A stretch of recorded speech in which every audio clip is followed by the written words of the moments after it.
Hello, everyone, and welcome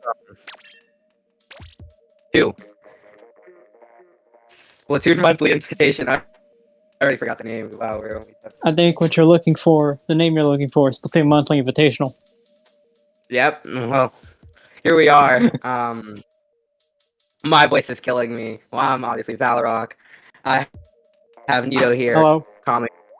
So, and today's matchup is Jelly Squids versus Outcast Ninjas. For what I know Outcast Ninjas has made a camera bracket twice and is I think it's like a Div 6 team. Yeah, I believe a Div 6 team. And Jelly Squids is apparently a Div 5 team, was made beta bracket before.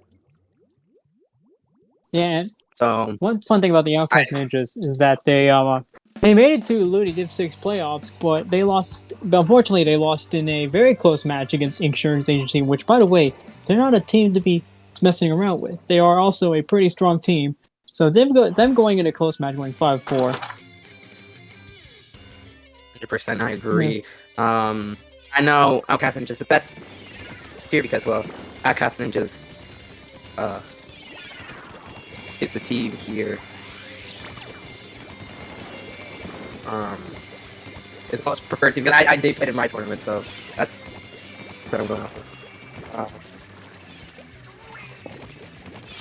Either way, I know both of these is going to be a very close match. Either way, I've seen Div 6 teams take many games off of Div 5 teams. I've seen Div 7 teams win Low Ink.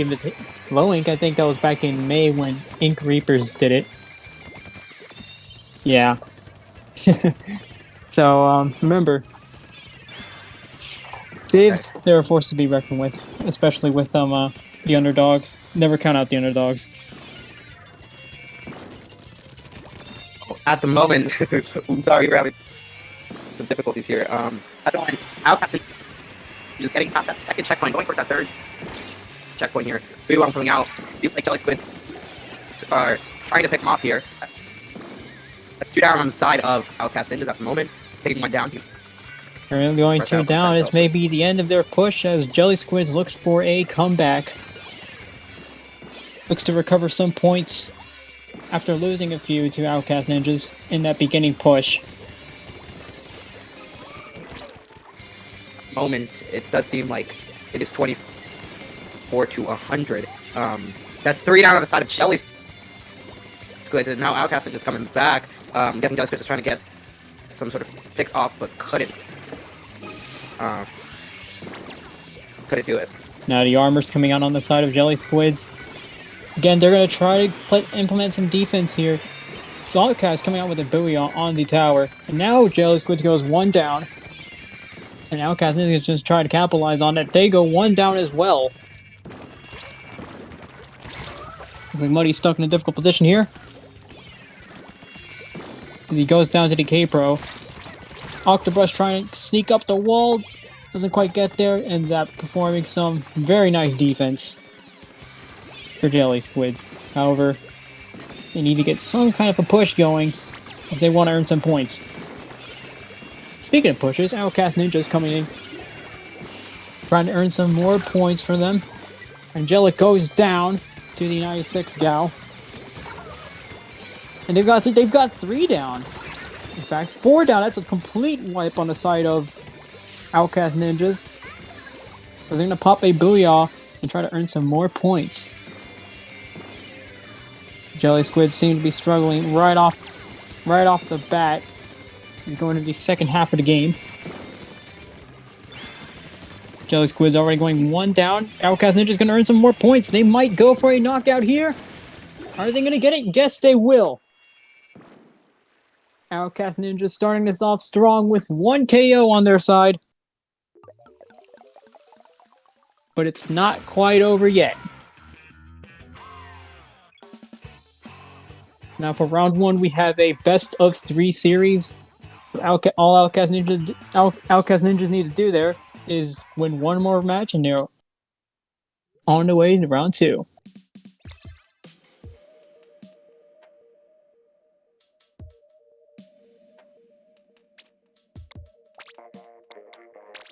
Now, what I forgot to mention earlier in terms of competition is that Jelly Squids didn't quite make it to the playoff portion of the Ludi season. However, they were in a strong group.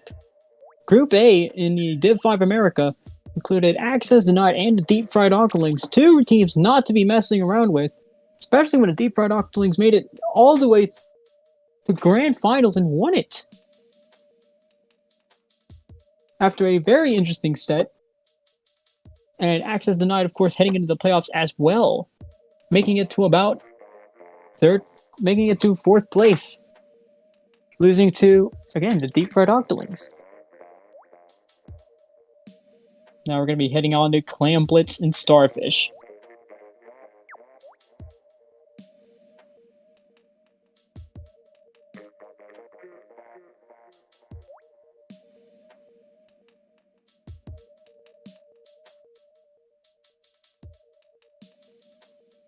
Jelly Squid's already ready for the next battle. Outcast Ninja's taking a little bit more time to think about it. I could be talking about some different strategies here.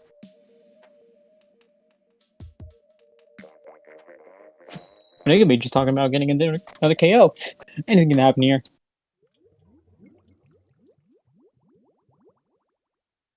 Heading into round 2, Clam Blitz on Starfish.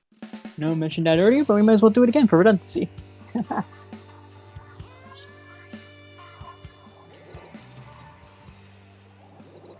Wow. Outcast coming out with a very aggressive lineup here. And Jelly Squid's coming out with a heavy deco. And a V-roller, interestingly. We're going to see Dorian opening up, getting some clams. We can try to go ahead and build up a power clam soon. He's also got armor, but they go 1 down. And Dorian also goes down. Jelly Squid's quickly taking control of mid. Already looking at that attic. Who knows? There might be someone there. Now, Outcast Ninjas goes 1 down. They're gonna try to push here. They've got all of their specials up. And they all go... There's 3 down on the side of Jelly Squids. They don't quite get that push. Nice defense on the side of Outcast Ninjas. We're gonna see how they recuperate. We're gonna see their Neo Splash try to make a flink into their attic. In the Jelly Squid's attic, at least. They already go 1 down. Armor comes out on the side of Outcast Ninjas. Now 2 down.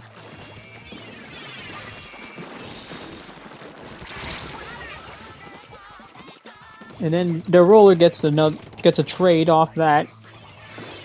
Outcast Ninjas now 2 down. Jelly Squids are going to try to go for a push again. They missed the clam throw. They're not going to... And they made a clam throw, actually, but they get wiped. That push may not be coming to full fruition here, because Outcast Ninja is going to get just a pretty clam out of that, essentially. Speaking of Outcast Ninjas, they're starting to build up a super clam as well. Aiming for that snipe, using that bomb rush effectively.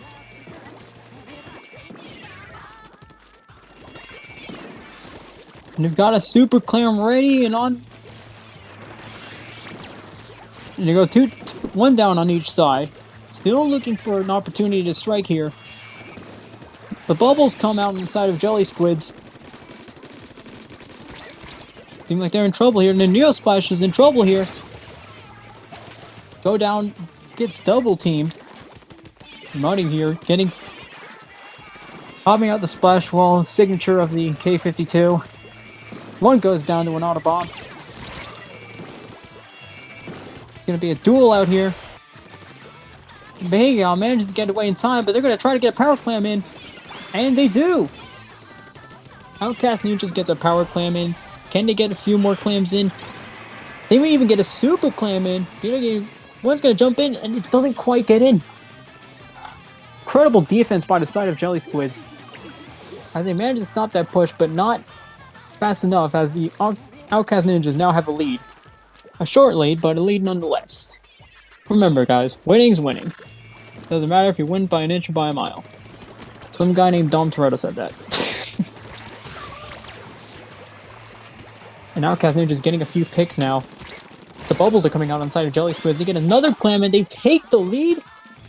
But they're not going to quite get any more clams in off of that.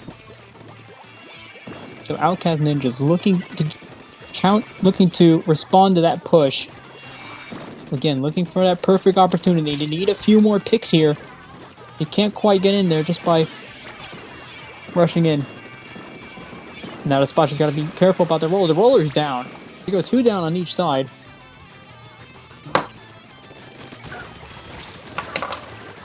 And they can get the push in. They get 2 power clams in. Oh, no, despite me, 1. Excuse me, 1 power clam in. The other one just slays down there right next to the basket.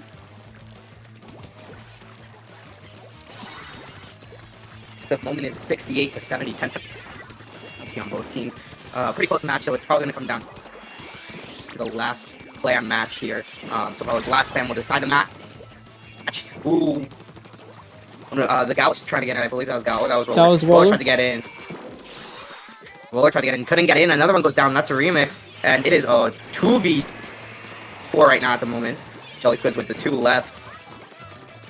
If this team gets picked off way too much, this can literally end the game. With 20 seconds left here. They're going for the push. They're going to get that clam in and out. Oh, it's 58 to 70. If they let more in, this could be game. At this point, it's now a question of how long the Outcast Ninjas can keep that basket open. Can they keep it open long enough to get that win and not go into overtime? It doesn't look like they might, but Blue's going to sneak in, get some few more clams in, and still going to go into overtime. If they get picked off too much here, this can literally be the end of the game. There's no possible chance. The Gal is already down. One flanking on the side of Outcast Ninjas. It's that Gal. Ow. The Gal goes down, though. They only have a certain amount of time, and that is it. That will be game. Overtime did play in... Well, Outcast Ninjas had the basket open, so that did take some time off for the Jelly Squids. And Outcast Ninjas is going to take a clean sweep against Jelly Squids here in the opening rounds of the tournament. Quite a nice showing by Outcast Ninjas, showing almost complete dominance, especially in that first match against in tower control. Not letting Jelly Squids earn a single point. However, it was a bit more of a struggle in that second round, but ultimately Outcast Ninjas did come out on top. So we're going to see Outcast Ninjas go against the... I'm going to pull this up. Because I don't have this up for some reason. Looks like they'll be Outcast Ninjas. Oh, going yeah. against the... Freelance. Yep. Teriyaki. I think it's takoyaki. Although I could be going for some teriyaki right now. I can't say names.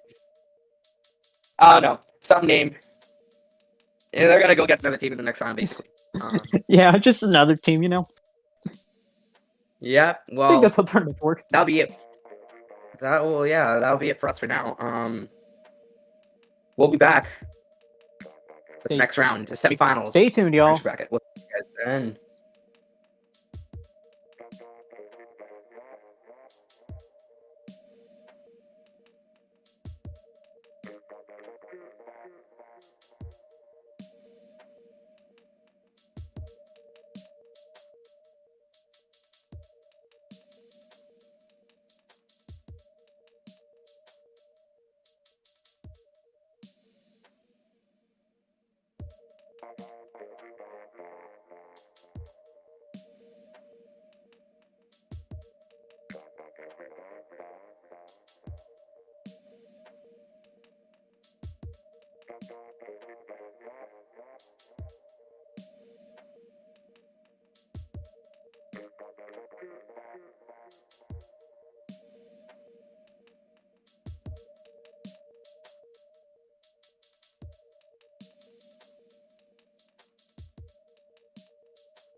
Hey, hello everyone, and welcome back.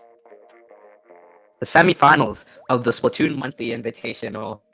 Still here with me, Nito. Hello. And we're going to be looking at Ink Bashers versus Untitled Duck Crew. I think that's how you say it? Yeah, Untitled Duck Crew. Well, Unless I'm saying...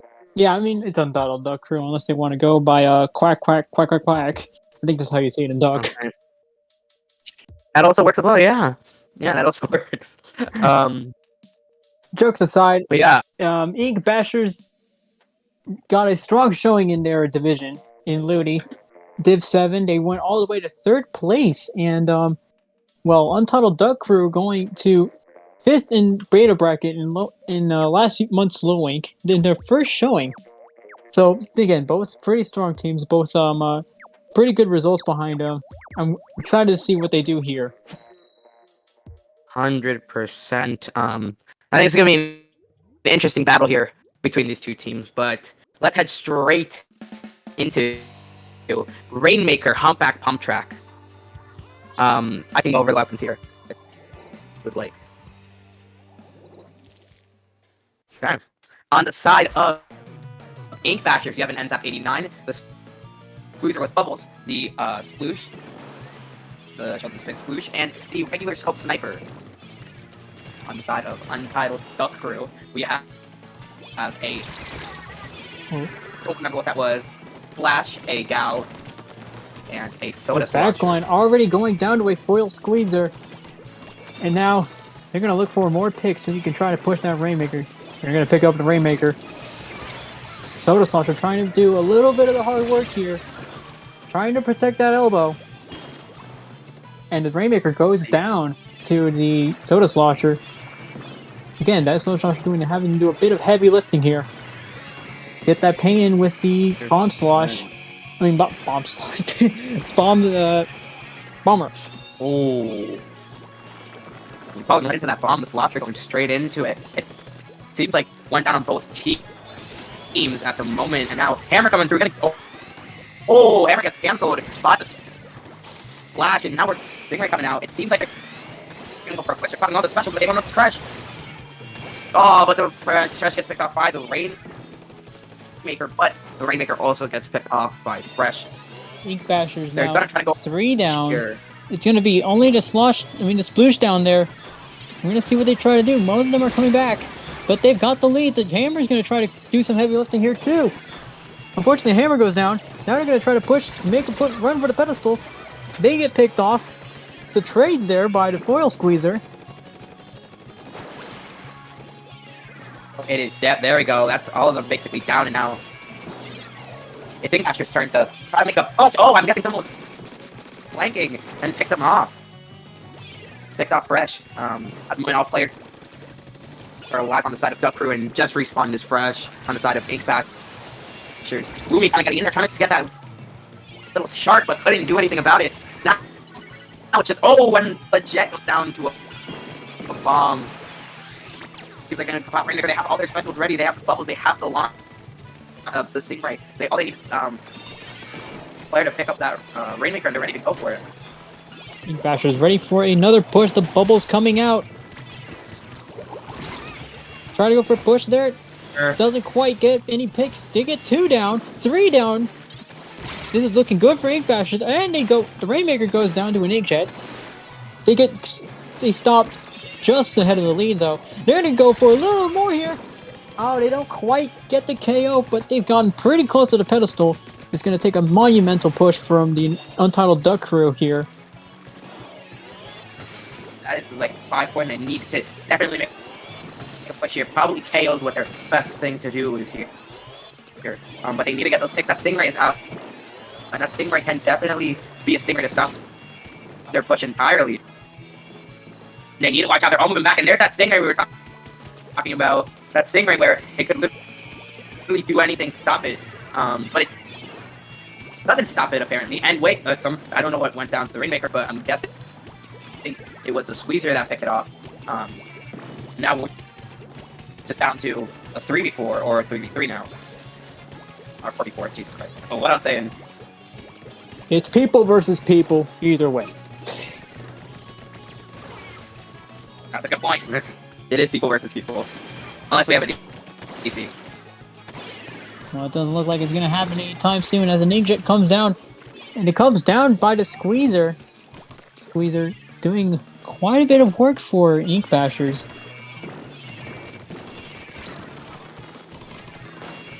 Again, Squeezer doing a little bit of work for the Ink Bashers. Getting a pick off of that Jet Squelcher. To get rushed by a Soda Slosher. Soda Slosher trying to get that pick there. They need those picks if they want to get back in that lead. Which is going to take, it's going to take a monumental push, but I feel like the Untitled Duck Crew is going to do a lot to get there. And they're already down one. The Soda Slosher goes down. Another one might go down. 2 to Foil Squeezer. It's not looking good for the side of Untitled Duck Crew. They need to start getting these picks up. They literally only have 20 seconds left to make the choice here of getting the picks off and getting the push hammer coming out from behind. The flank hammer. Can they pick off more than one? They only pick up the Soda Slosher. They pick up the Rainmaker, and this might be the GG Rainmaker here. Because it might just stall it, and that might be it. Yeah, bubbles coming out. 5, 4, 3, 2, 1. And that's it. Ink Bashers takes game 1 on Humpback Pump Track Rainmaker. Really, all it came down to there was the amount of pushes they were making. Ink Bashers.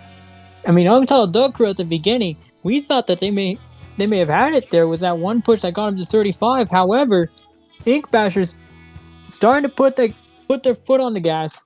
Just made that big push that got them all the way up to 5 points. And from there, Untitled Duck Crew just struggled a bit trying to recover from that push. It's true. It was kind of they couldn't do anything out of that position they were in. It kind of was like a good game there with Rainmaker they picked up at the end, and that was it. They couldn't do much after that. Seems like we're gonna go into our next match. Our next match will be, let me pull it up, sorry. It is going to be, I'm just so dumb. Tower Control Surgeon Shipyard will be our next map in mode here.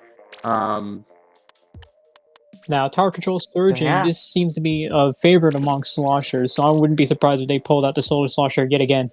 Or even a Tri-Slosher. We could see a Tri-Slosher here. But, yeah, sloshers tend to be favorites because you have a lot of ledges here. It's going to be interesting. I think another thing to add here is that it's really going to come down to a bit of range as well. And how much paint you can have on this map. Because let's remember, this map can also become a very good lockout map if you know what to do. You can get past that first and second checkpoint, and all you would have to do is what's it called? All you have to do is really just pick them off at the end. Pick them off. Make sure you get those. Make sure you get every single corner, nook and cranny checked.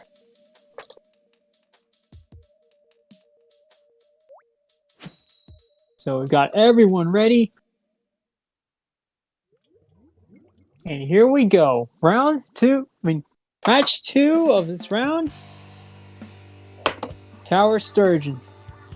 Let's see what both teams got here. And there it is. There's that Soda Slosher I was talking about.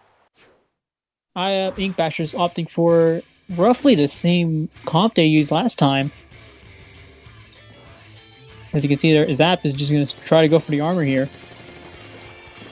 Both Zaps trying to go for some armor. Big Untitled Duck Crew already 3 down. Ink Basher is going to take this opportunity, hoping they can put it into their advantage. Support taking control of the tower. Support and the backline. You're going to need to watch that spinner part. And Ink Basher's 2 down already. They're going to try to go for points here, but that's about as far as they'll go. As the Untitled Duck Crew looks to put an end to their push. Actually, they go 2 down to a K-shot. K-Shot doing a lot of work for them. Then you go down to Soda Slosher. That Soda Slosher is going to have to do their best to keep this push going for Untitled Duck Crew. 3 down on both sides, 2 down for Untitled Duck Crew. As for Ferrari, the one in the scope, making some big-time kills there. They're going to take control of the tower. Here comes all of those specials coming out on the side of Ink Bashers. They're going to try to make a bigger push there than they did last time. 3 down. They're maintaining total control here. They could potentially end this round soon. Again, Ink Bashers assuming total control of the game. And it's a knockout. A wonderful job there by Ink Bashers in the last game to close it out against Untitled Duck Crew.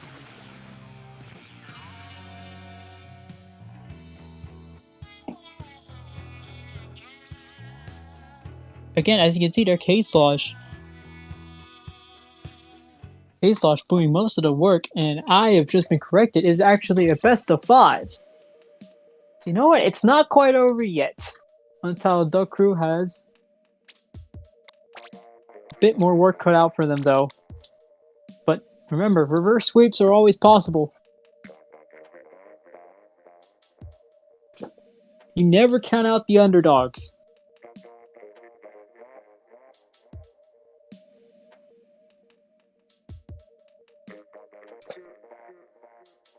This is going to be Clam's Manta. This one's a really short map. I wouldn't be surprised if they pulled out a Stingray yet again.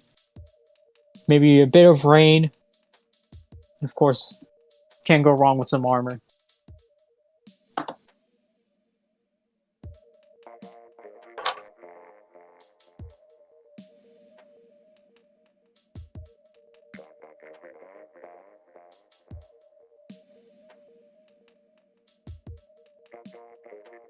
So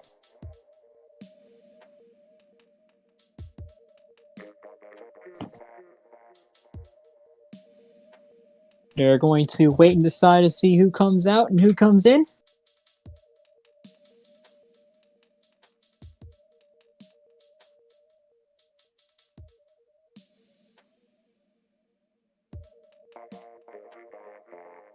Now, I think one thing you need to remember about Clam's Manta is that bunker can do a lot for your team.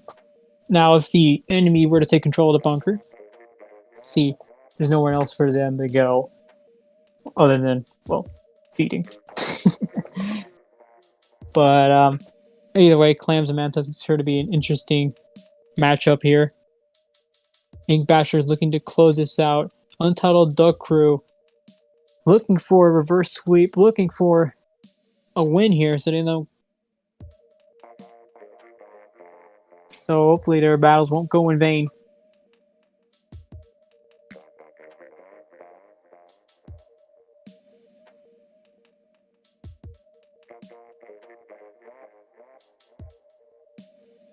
We seem to be having some technical difficulties here from one of the teams.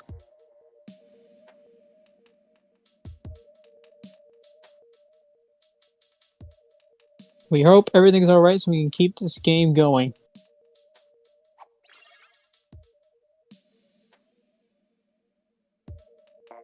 Okay, let's hope my mic is less staticky. Trying to figure out how to fix this one. Like we just saw, once again, that map was one of those lockout maps. Once you can't get out, you can't get out.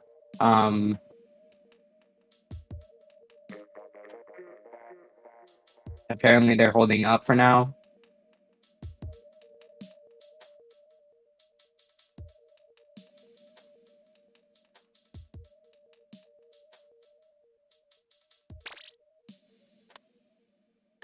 Well, if they won, I always have my Switch ready. Anyway, no, it looks like they've got everything resolved. We're going to have a match. Perfect.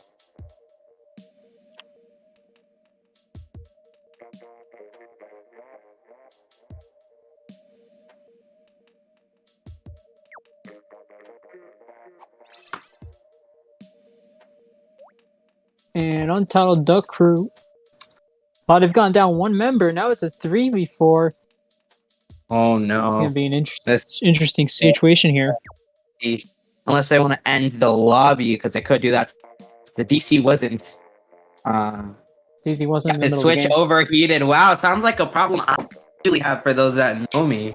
My Switch likes to overheat for so many rounds of reasons, and I have no idea why. Switch overheating. Sounds. I'd like to give you some advice my cross country coach gave me, and that's just put some ice on it. That might not actually work, but hey, who knows?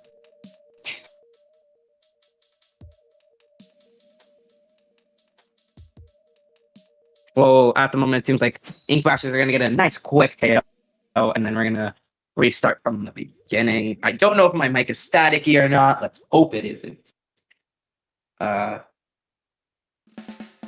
Just Yeah, and welcome to Clam Blitz, Manta Maria. Oh god, a 3v4. Okay, I'm guessing I have to stick with the same comps. I have no idea if they are. There you go. Looks like they're just Let's gonna go straight into party the view of the. Let's go straight into the view of the partying over here. Yeah, perfect. Oh, one of them's gone. Amazing, amazing, amazing. It's just partying, man. You know, I went to LA just in June, and the same amount of parties, same kind of parties they're having in LA, except with a little less squid and a little more actual human being. That is true. Since they got the clams from. Oh, there's more clams. Okay, and oh my god, Ink Bashers takes. You know, I never thought it would happen, but there it is. Ink Bashers with another KO. Damn, wow. They did it. I hate to see it, man. Hate to see it. Well, that's it. We're gonna be back with Behind Just leaves completely. Oh, that'd be funny. Oh my goodness. That's not happening because we're gonna get their other player back in here. Well, that's the goal at least. To get their other player back in here. Yep, looks like we're gonna have a replay here.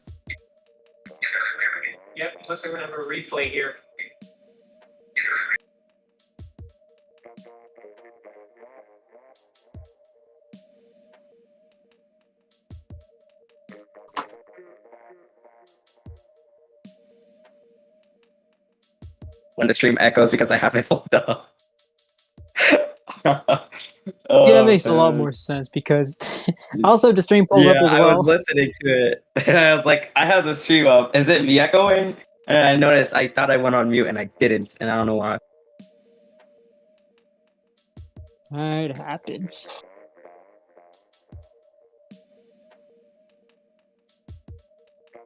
You know, I never thought I'd see the day that an entire car company would make it to a Splatoon tournament, but here it is. Ink Bashers have Ferrari. And you know, Ferrari, if you want to hit me up, I'm looking into buying a new supercar for my parents or for me, you know. Or whichever comes first, but... Yo, send it to either one of us, bro.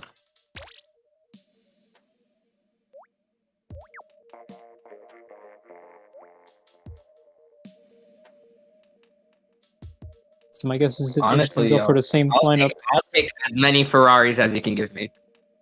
They might not be going for the same lineup here.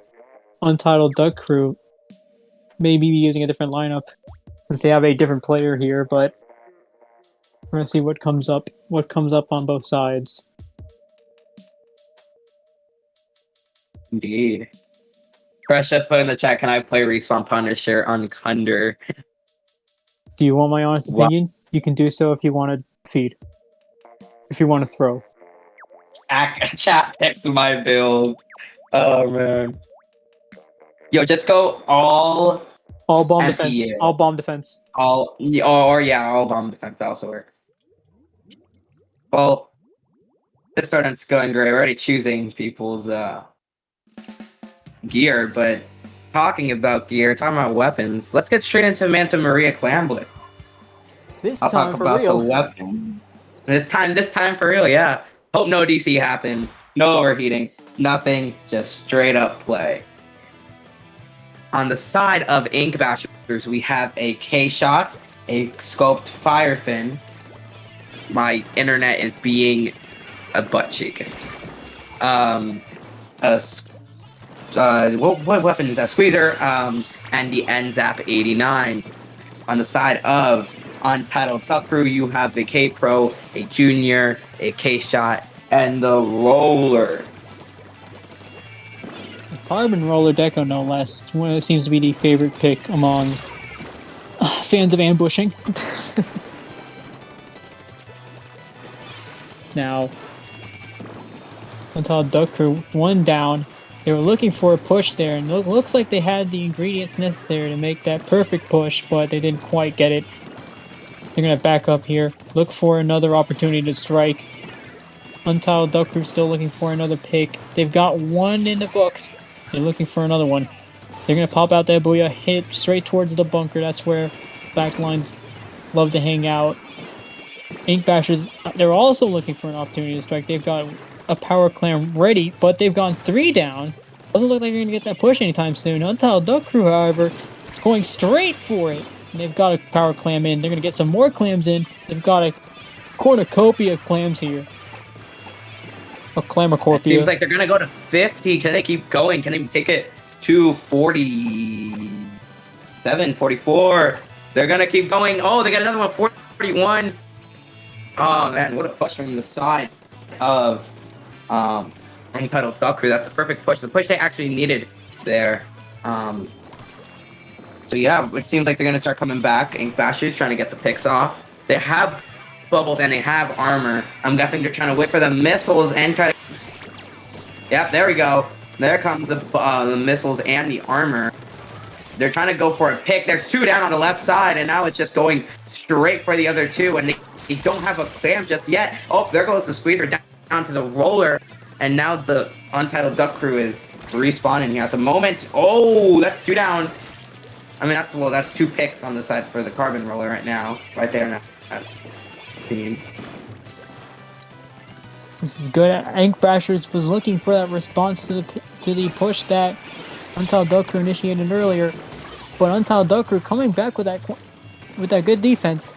But they're 2 down now. We're gonna see how they respond. It's 3 down. It's gonna be Junior left, and K-Shot's respawning. The Junior's gonna have to do some heavy lifting here just to cover all grounds. But the rest of their team is respawning, and it looks like they should be able to take no. They're actually 3 down, 2 down, but they're gonna go for a push anyway. Can they get the clams in? No, they don't. They go 2 down. Both of them had the clams in. Now they go 3 down. Again, Untitled Duck Crew with that great defense. They knew they were gonna try to go up down the street, and they just dealt with it. And there it is. They didn't get the push, and the push was entirely stopped. That means Untitled Duck Crew's now down 2. Can they get another pickoff? That's 3. 1 just respawned. 2 at the moment. They're trying to get specials. They have a clam. They're a second opportunity here. They gotta be careful. They gotta be ready this time. They're gonna go for it. The Roller's down. They're gonna go for it. They have the full opportunity to get it in. There's 2 down on Untitled Duck Crew, and they're going for the clams. 65, 62, 3, 40, and they've got the lead. Incredible. They're gonna keep getting some clams in. Fresh is trying to stay alive just so they can get some clams. Clash starts down. They go another power clam in. They just need 2 clams here, and they can end the game right now. Doesn't look like they're going to get those clams in, however. And that's going to be the end of their push. Ink Bashers looking to end this set right here and right now.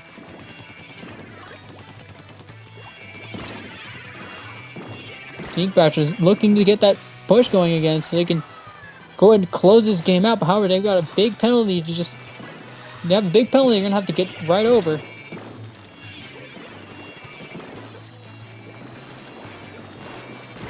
You see Ferrari here trying to sneak some kills in. Let's move over to that bunker. Again, try to get those kills. Gets 1 pick. Not quite sure on who. And now they're down. It's a wipe. It's a wipe on the side of Untitled Duck Crew Ink Bashers.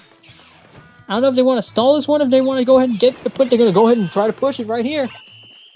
And that's it. It's game over. Ink Bashers taking a complete sweep against the Untitled Duck Crew. A wonderful job there by Ink Bashers, taking 3 games down off of Untitled Duck Crew. As you can see, they're Junior doing most of the heavy lifting for Untitled Duck Crew. Unfortunately, it wasn't quite enough. Yeah. Untitled Duck Crew going to go against Jelly Squids here in the losers bracket, and Egg Bashers moving to the finals of the winners bracket. Also, you know, it's great when Discord just completely dies on you. Oh, it's always wonderful. Oh, amazing! It's great, amazing Wi-Fi today, ladies and gentlemen. Well, me and Nita will be back for winners finals. Until then, please go get a break, go get water, do something while you wait for this next match to start. We'll see you guys then.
Hello, everyone, and welcome back to Splatoon Monthly Invitational Finals Winners Bracket.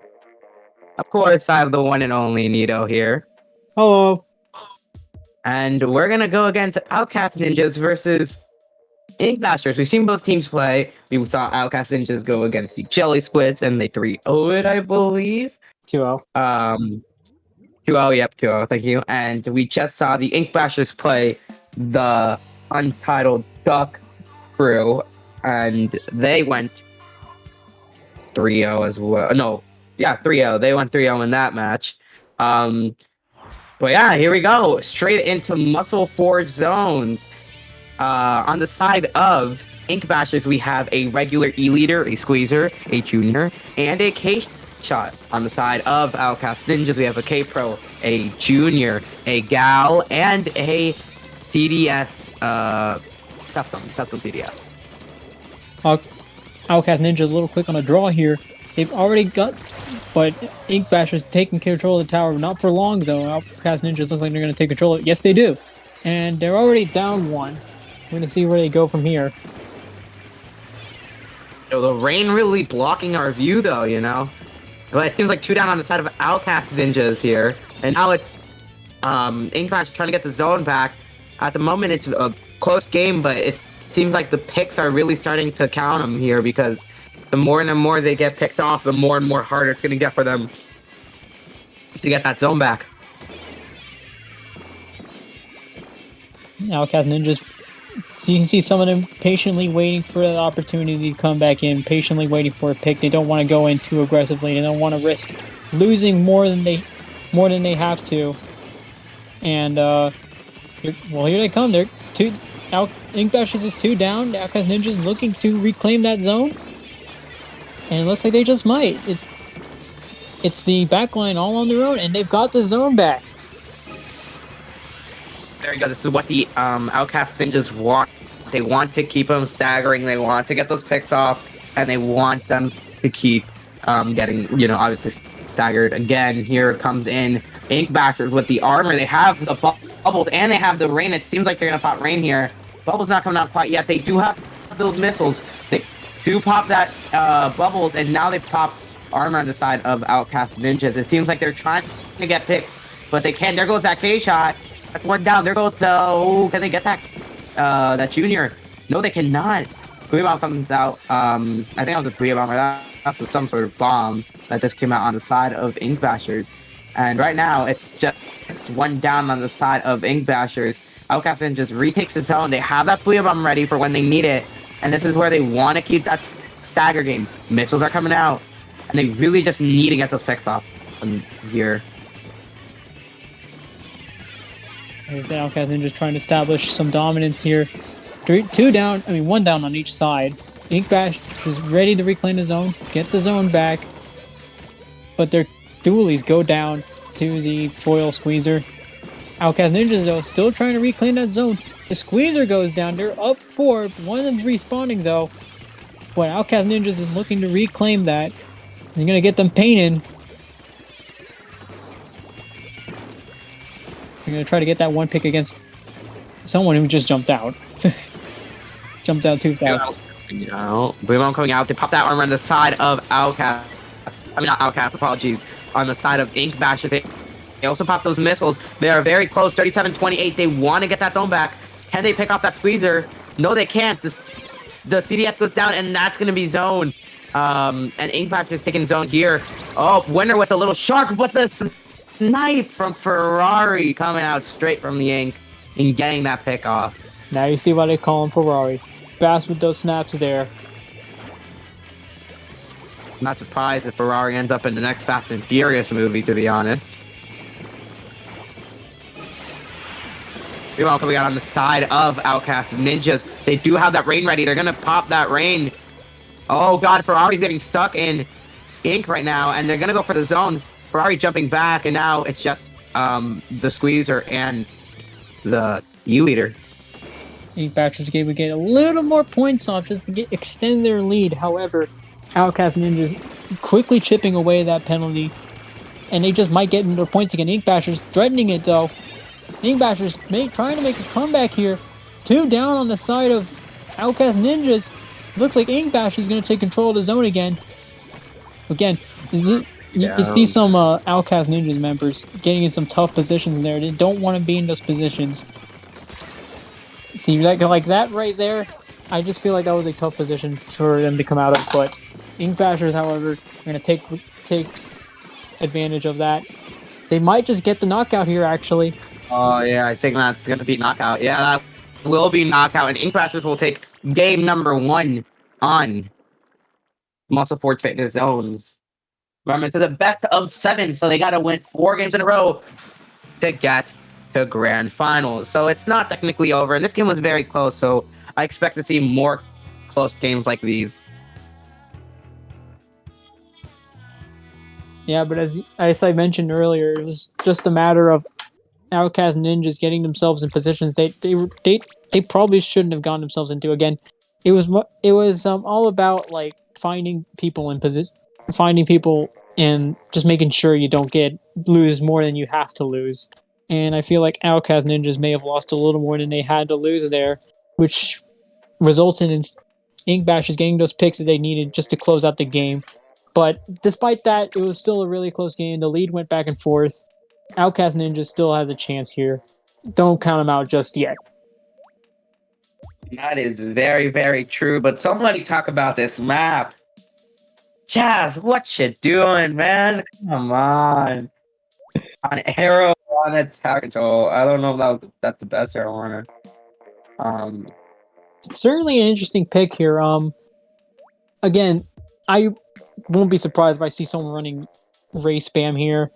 Arrow, it can easily be taken advantage of here, and maybe a Booyah here as well if you want to take care of that mid. But again, it's a very narrow map. You want to get something narrow. You'll probably see like maybe a Jet Squelcher or Scope perhaps.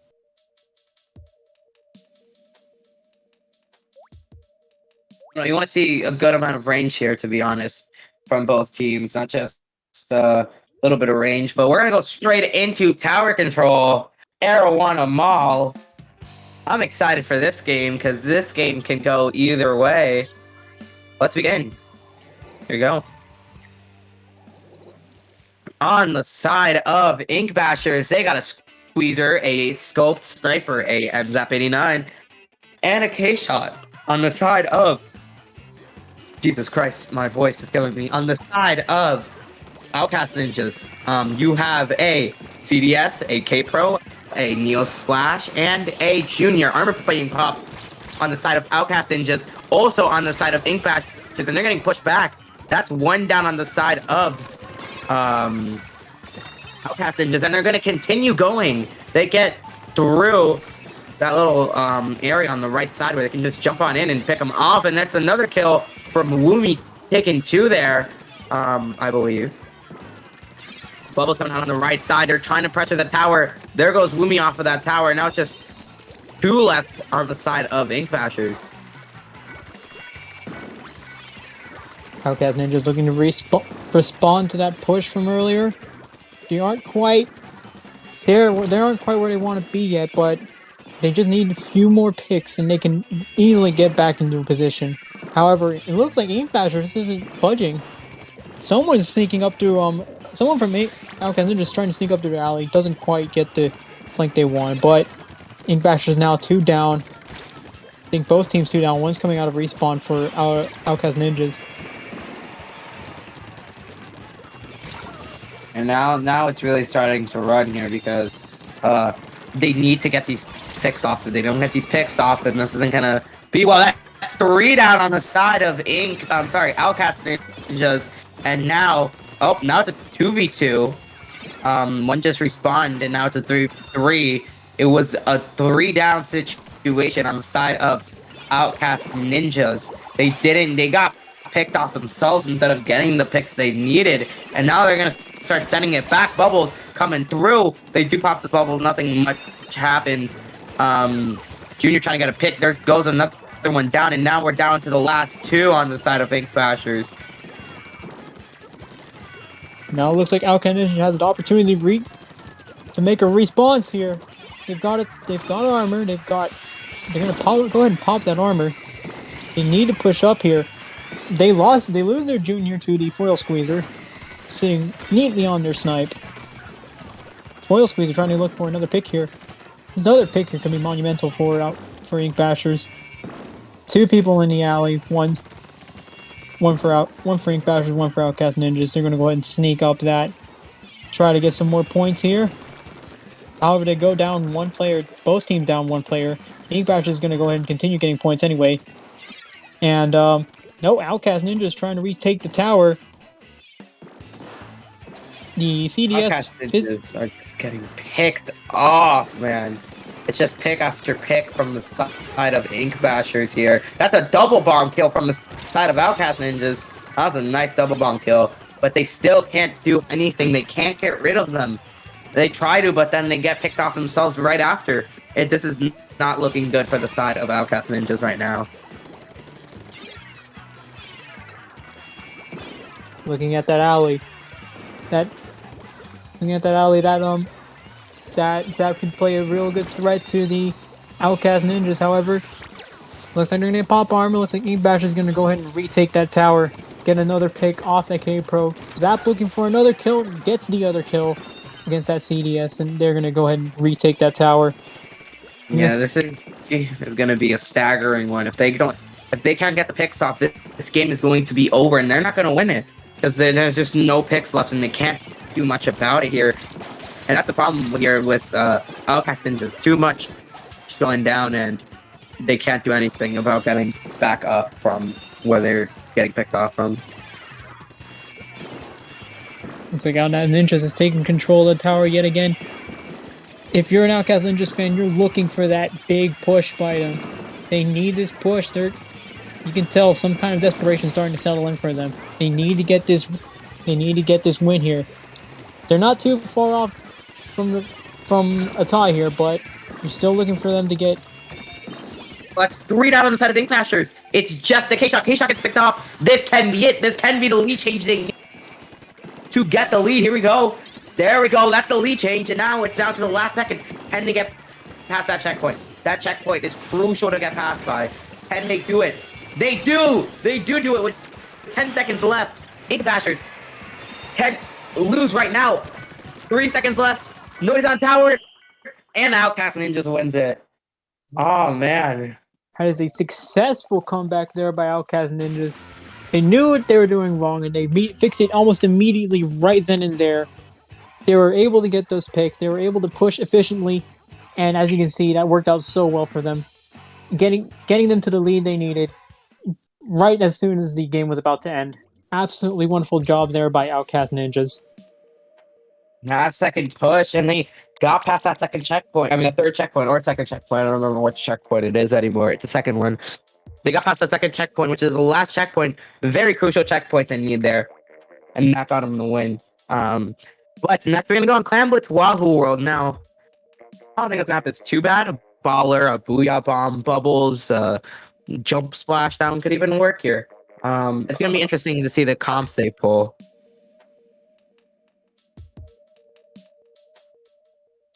Now, Clam Blitz Wahoo. One of the more important things here is you want to take control of that plat, especially if you're trying to make a push up from mid. So I can easily see maybe a rain, possibly even a tent here. I'm not sure if any of these players played tent, but you can see anything that can take control of any sort of plat easily. If anything can take control of plat easily, you want to use that here because plat is very crucial to this map.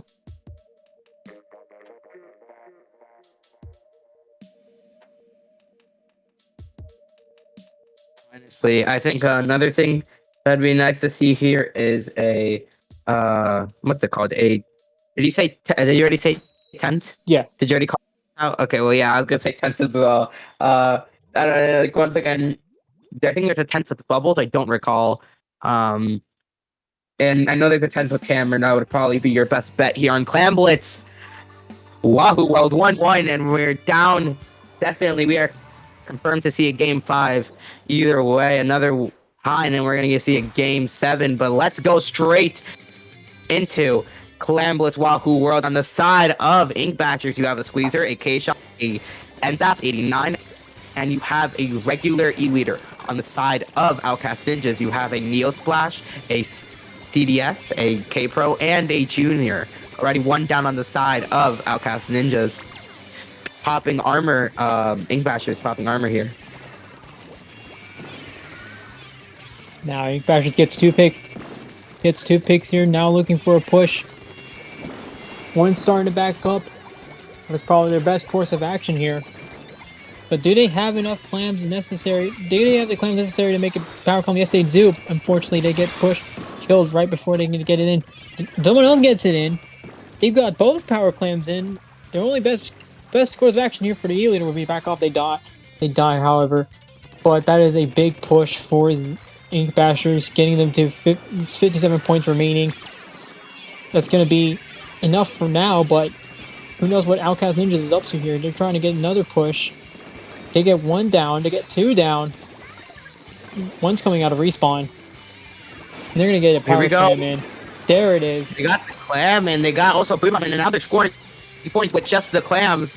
Here they're really going to need those clams, but they don't really have any left. The ones that they do have, they're trying to make a jump, and they only have a certain amount of time, but they get picked off, and now it's just 65 to 57. The penalty won't be too big. It will be only 3 points behind.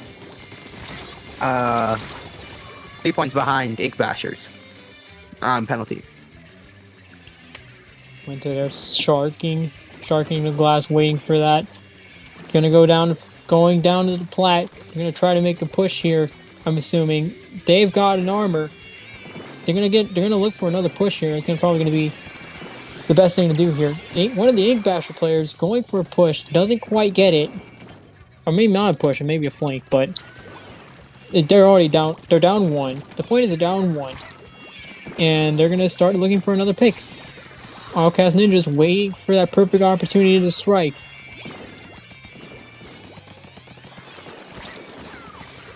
Yeah, and it seems like now they're trying to get this pick off game. They have 3 specials ready on the side of Outcast Ninjas, and only 2 on the side of Ink Bashers. They're gonna, and there goes the clam down. They also lose that rain, but they still got the Booyah Bomb, and they have the armor, I believe, but also, there goes one clam, and they got the other one in. That's gonna be the game lead, and now it's just down to, almost a wipe. There's another jump coming through, but that jump is gonna be, so close. The dodge roll almost had it. For a second there, it looked like the CDS could possibly sneak that one in, but unfortunately, their push gets covered by the Zap. The Zap now takes the power clamp, looking for another push here, trying to win that neutral fight, trying to get those picks, trying to just find any opportunity they can to get these clams in, hopefully regain the lead and take care of that penalty. Yes, indeed. And now here we go. They're 1 down on the side of Outcast because they have the thing. They have the specials to push. I'm guessing they're waiting on that armor because they pick one down. They're gonna pop the ink from. They're gonna pop the bubbles, and they're gonna go for it. They throw it. I don't know if the throw is a good idea because they're gonna lose that claim, but they're gonna wipe. They're wiped. That's gonna be another lead change. 18 clams. This could be the game, man. They're looking for that KO. Can they KO? It's all up to the leader. No, not gonna quite. They're gonna sneak it. There it is. Oh man, my stream crashed for 2 seconds and then it came back alive. Thank God Nino was here to say that, but that was a close one from the side of Outcast Ninjas. They had it, and then right at the end they lost it all again. Again, another close match by both teams here. Ultimately, Ink Bashers were able to get the upper hand, especially when one of their players snuck through. I wasn't sure who, but one of those players snuck through, got that last clam in, and from there it was all over. So now we're moving on to Rainmaker Anchovy. Now, Rainmaker Anchovy is a very good sniper map. Remember, Anchovy is very open, so here we might see Ferrari pull out either that launcher, that firepin scope, or that regular scope, the one with Stingray, Both teams are most likely going to run armor here. A Booyah Bomb could also work, or a launcher, or a curling bomb launcher. Sorry, because we already know they have a bomb launcher. A curling bomb launcher wouldn't be a bad one here either. Or rain, or bubbles, or anything that can get you through the Rainmaker pedestal. Yeah, and Outcast Ninjas needs to win this one to tie it up and get at least a confirmed game 6. Here we go. Let's get into Rainmaker Anchovy Games, and let's see what comps these teams pull out.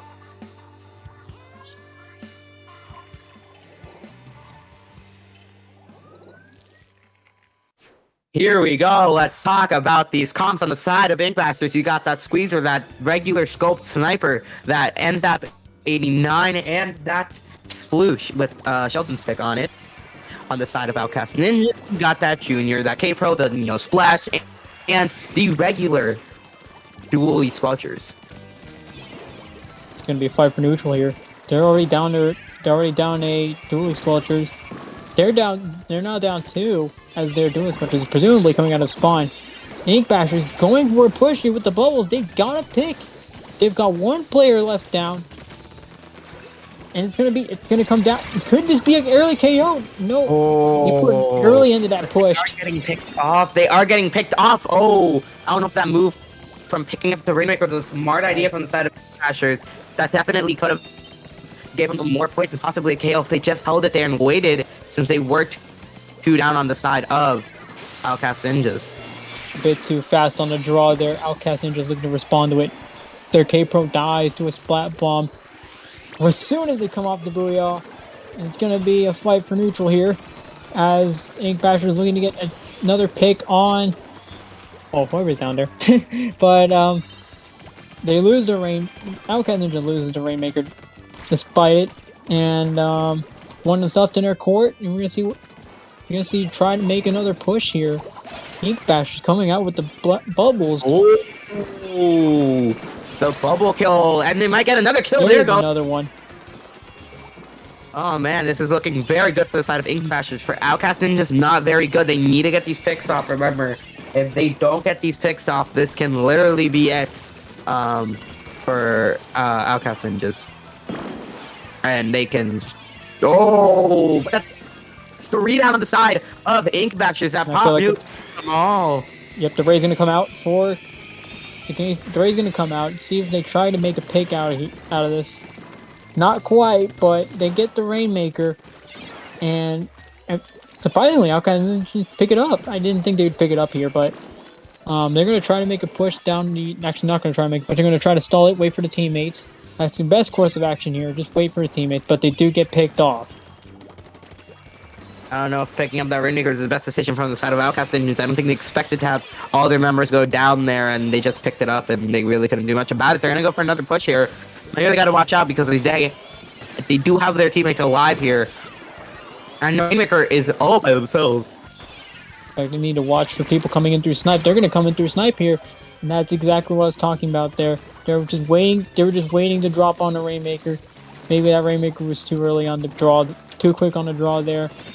He just pushed too early, and I feel like that's what lost him that. But nonetheless, the Outcast Ninjas decide to pick it up and try to push it down to the other side. We're going to see what they make out of this.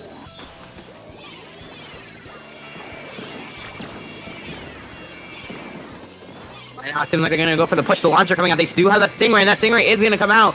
As expected, they lose that Rainmaker. Can they pick off that Stingray? They're just moving the Stingray back. Oh, no. They're going for it. They're going for it. Can they get the lead? They get the lead. Oh, the KO. Can they get the KO? They've done it. KO. Wonderful move by Outcast Ninjas there. Oh my god. You got a clutch play from the side of Outcast Ninjas there. Getting that launch out, moving that Stingray back, and making that Rainmaker live. They were respawning, couldn't have the time, and now we do have a confirmed Game 6. Can we see a Game 7, though? I feel like it certainly is possible. You know, we've had some close matches here and there. The lead's going back and forth. I mean, well, at least the tie's going back and forth. But I feel like in that last match, the Splash doing a lot of work for him, especially in those last few seconds. They knew that as long as they could get that backline backed up, really making them a backline, I guess. But they can get that backline backed up, and they can keep everyone backed up, keep them at bay. They can get that Rainmaker in, and they could get the KO. So I think that was a good move there by the Splash. Certainly can't wait to see what they do next.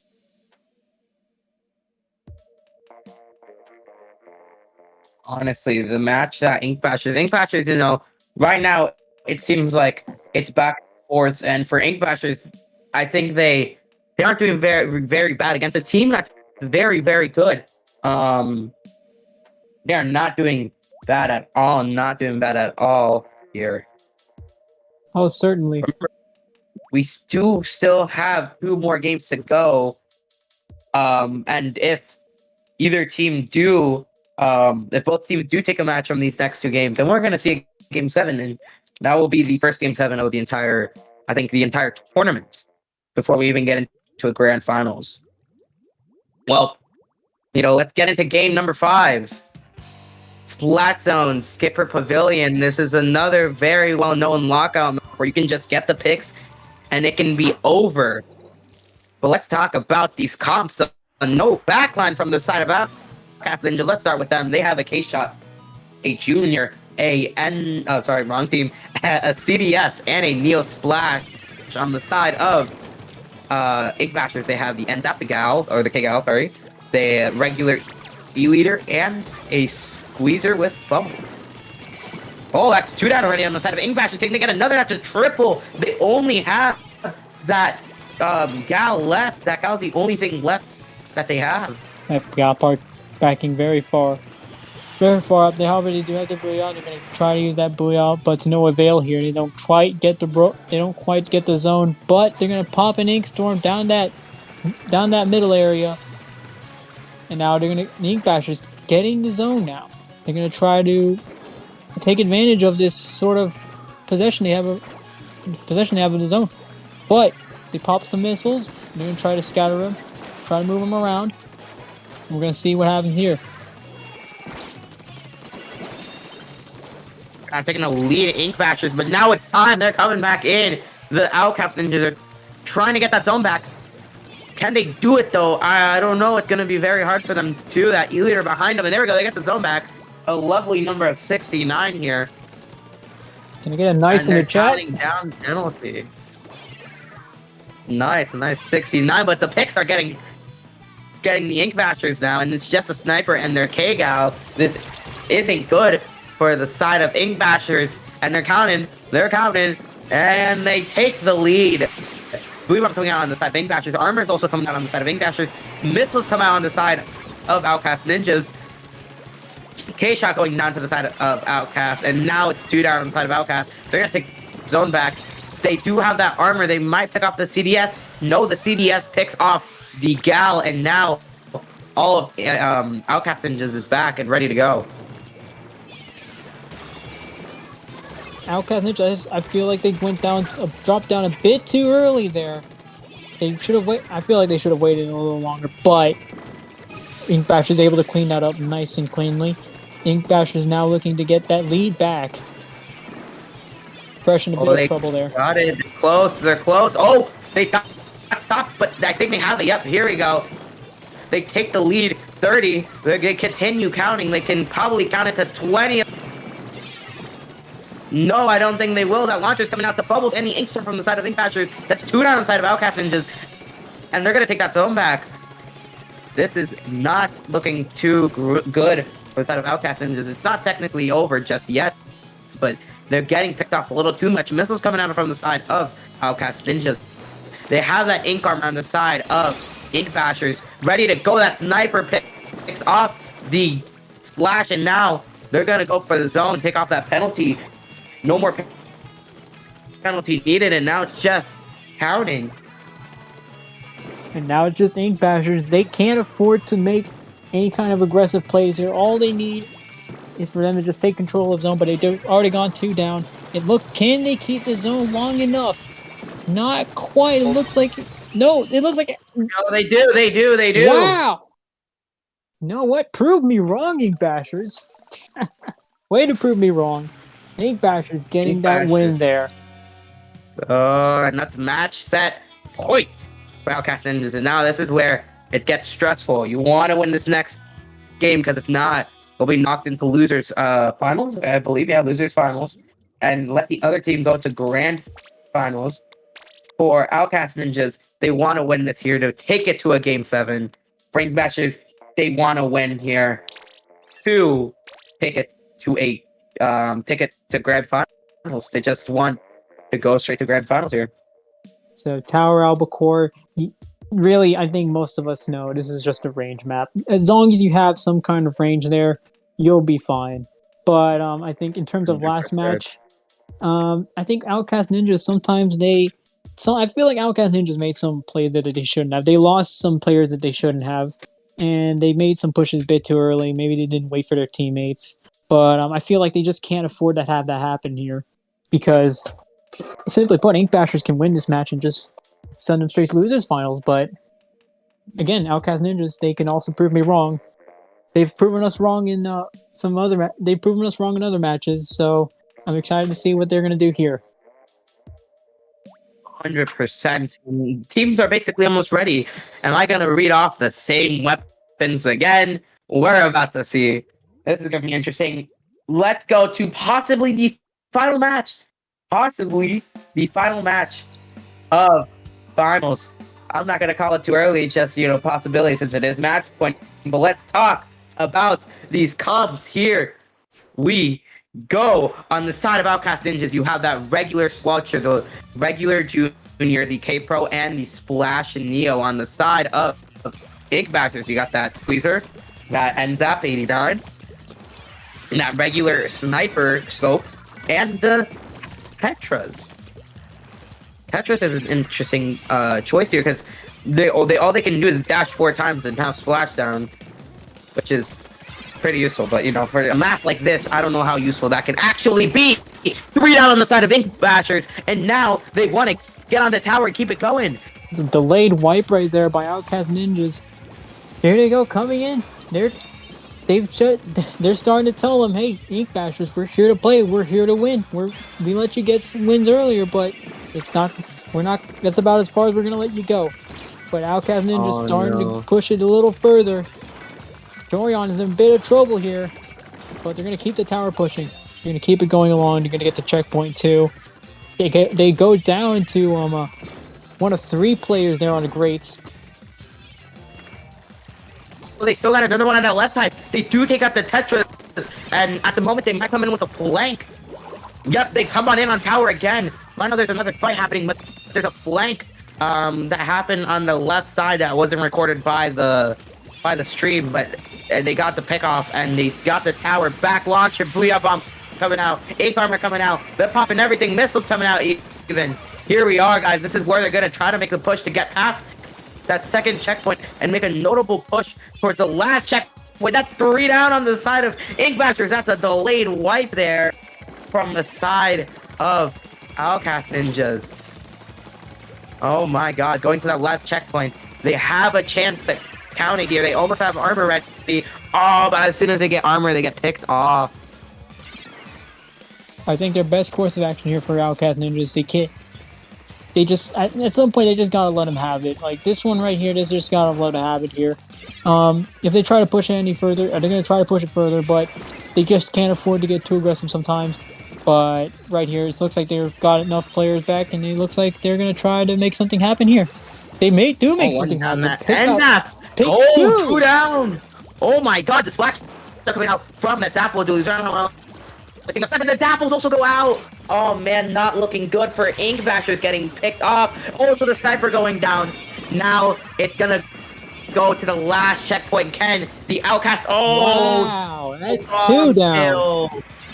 Oh, but they're gonna go for it. They're gonna try to get back on tower. They're gonna get some points. Smart of an idea that is. Yep, there we go. 17 to 99 in only 3 minutes. They've done that already. Ink Bashers have a lot going on for them. They've got a big task ahead of them. but they've proven earlier.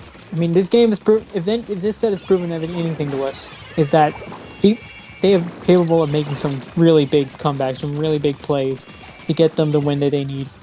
So I'm not surprised. I wouldn't be surprised. 100%. Ink Bashers makes some big play here that gets them a comeback.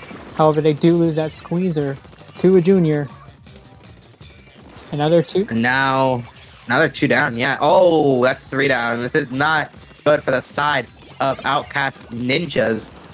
And now it's Ink Basher's turn to send it back. They have around the minute left, and there's a lot you can do in a minute. They have that Stingray ready. What Ink Basher's got to do is hold it until that last checkpoint and get it past that last checkpoint to really confirm their win. And now they're just getting picked off. They're going for that second checkpoint. Can Ink Bashers do it here? Can they like get to the last zone? Here we go. Ink Bashers starting to put the foot on the gas again. See if they can get that lead. Now there's 3 down each side. A flank by this Neo Splash. Can they execute it perfectly? They've there we got go. the G leader. They've got 2 down. There it is. They're gonna reclaim the tower.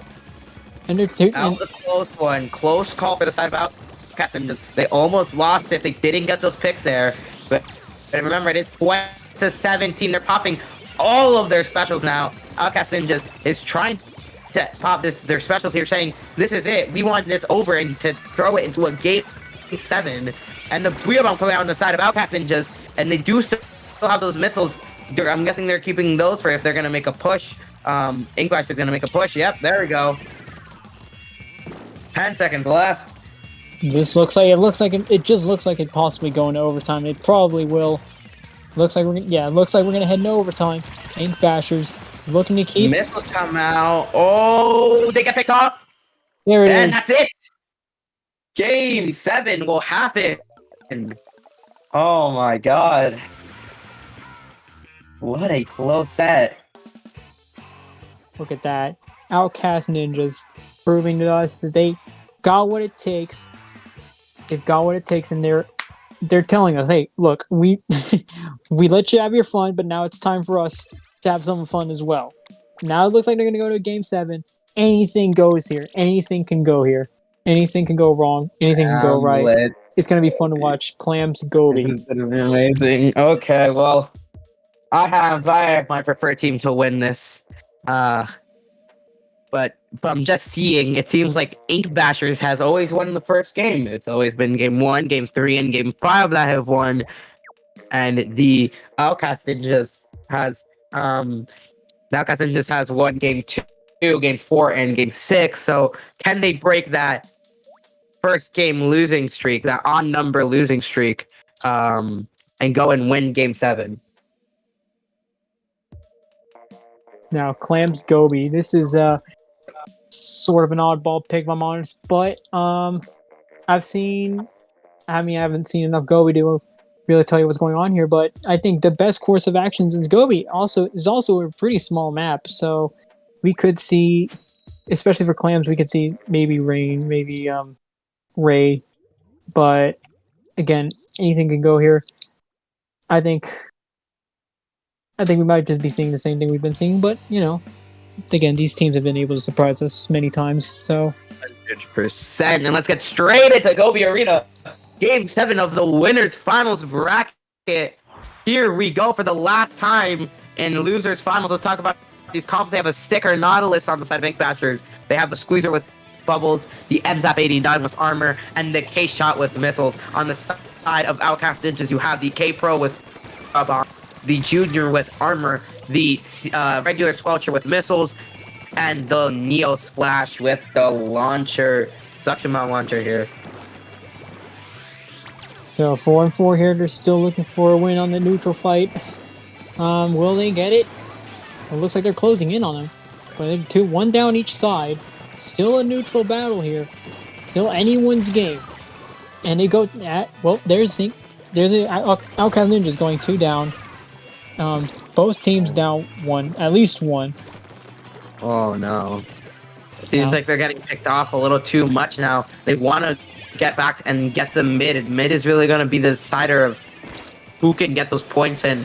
better than anyone else. Oh, someone tried to flank on the left side. The big Clam's trying to get in, but they can't really. They get a kill, but they couldn't do much after that. Now it's a 2v2. They do have a big Clam, and they're waiting for their team to respawn. The team on Outcast Ninjas also have that Booyah Bomb, so they you never know. They can do it. And it looks like it's going to be a neutral fight here again, as they try to battle for mid, try to battle for control, because that's one of the most imperative parts of a push. You need to have that control, you need to have that pink control, because you need to have that ability. They wasted that Booyah. They were ready. They were waiting for that Booyah to be popped, and they wasted it for when they didn't have it. Now they have armor. They're probably going to pop the armor as soon as possible. Yeah, there we go. And now it's just Inkbashers trying to find a way through. They cannot find a way through that. Yeah, that's a wipe. Wow. They need Clams. They have 11, 12. There we go. That's the first score of the game. And now it's going to start getting very interesting here. Which team, how many points can they score? A flank on the left side. Ferrari took care of that. Ferrari, for the first time, doesn't play a sniper. Plays a Nautilus here. Yeah, they're going for Nautilus, which, I mean, I can understand very well why they chose Nautilus here. Very mobile, very versatile. Able to quick charge that, able to hold that charge, able to use that inkjet efficiently. I can see why they chose Naut here, but as far as right now, looks like they're one down. Inkbashers is one down, and they're trying to look for an opportunity to strike here, but looks like they're going to have to stall it out, as someone from Outcast Ninjas has dropped down to the VDS, but we're going to see. They're going to try to go for a push here. They're going to go for it. They get one clam. They get both clams in. They get the lead, but I don't think they're going to be able to get any more points after that. It's just a squeezer, and the squeezer's sharking, and they're probably not going to be there for long. They jump out. Probably the best course of action for them. Here's the Outcast Ninjas. Again, waiting for that opportunity here. They're gonna look for that armor. Look for there's the armor that they needed. They're gonna try to go for a push here. Dorion's gonna go ahead and get that clam in. Broke the barrier. Can they get the lead? No. Their Splash is gonna look for some kind of flank. There it is. The flank was successful. However, they probably won't get as many clams in after that. That's gonna be it for Outcast Ninja's push. Now they're coming back. They're trying to respawn here. They have that inkjet ready. Now this match is coming very close. Seems like it could come down to a one clam match. Let's see that 1 minute ring on the screen here. There we go. 1 minute left. And now it's coming down to probably being one of the most intense fights we're gonna see here. Today they have 3 specials ready. They have that ink, they have bubbles, and they have that inkjet. Can they pop it though is the thing. Can they do the push? They have 2 clams. There's one on the right side. I don't think they have no. The push went through. They're gonna. Oh, they couldn't. Look at that. They're gonna jump, and that's gonna be the lead. Oh, there's one on top. They don't notice it. Yes, they can. Wow, oh no. They're 1 clam. They're 2 clams away. They are 2 clams away from winning and going to grand finals. 2 clams. I think they'll quite get that, but it looks like this game's going into overtime. Game 7. Here we go. This is going to be interesting. They have to get those specials ready. They have to get that armor. They have to get that Booyah. They have to get everything out. There's one down. They have the bubbles on the side. Oh, no, never mind. It seems like someone has bubbles. They do, but they have 2 clams now. They need that Booyah Bomb. They have the missiles. Are they going to go for it? There's the Booyah Bomb. There's the missiles. Here we go. The push that they need is going straight through. There's 1. Oh, but they're going to get that other clam in. Oh, but 2 down. Can they do anything? Oh my goodness. I think that might be it. That might be it. Oh, they get that last clam, but they're not going to get any more in. That's it. Inkbashers. Inkbashers. Look at that. Going straight to grand finals. Congratulations, Inkbashers. We can't wait to see you guys there. Oh, man. What a close match. Either way, that was an incredible set there by both teams. Man. Game 7, and I hope we get to see these teams go against in grand finals and possibly see a bracket reset. Oh man, last time I saw bracket reset was last month in Lowing, that was an interesting set there. But we're just gonna see how this goes because so far we've seen some incredibly close sets, including this one. So I can't wait to see what we've got next.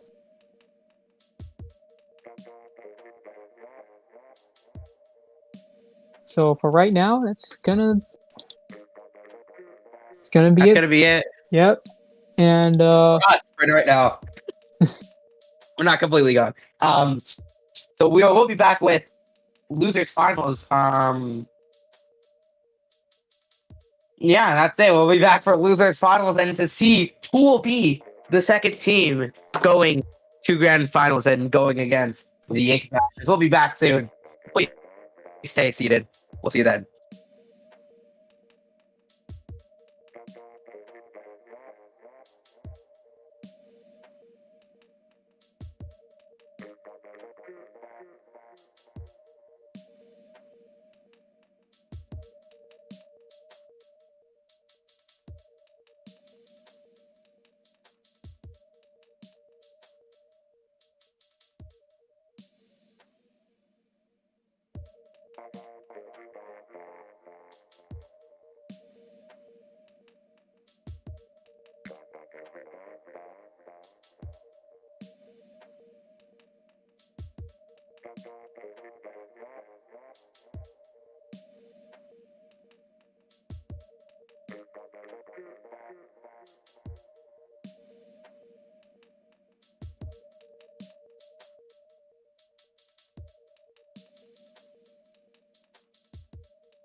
Hello, everyone, and welcome back to Splatoon Monthly Invitational.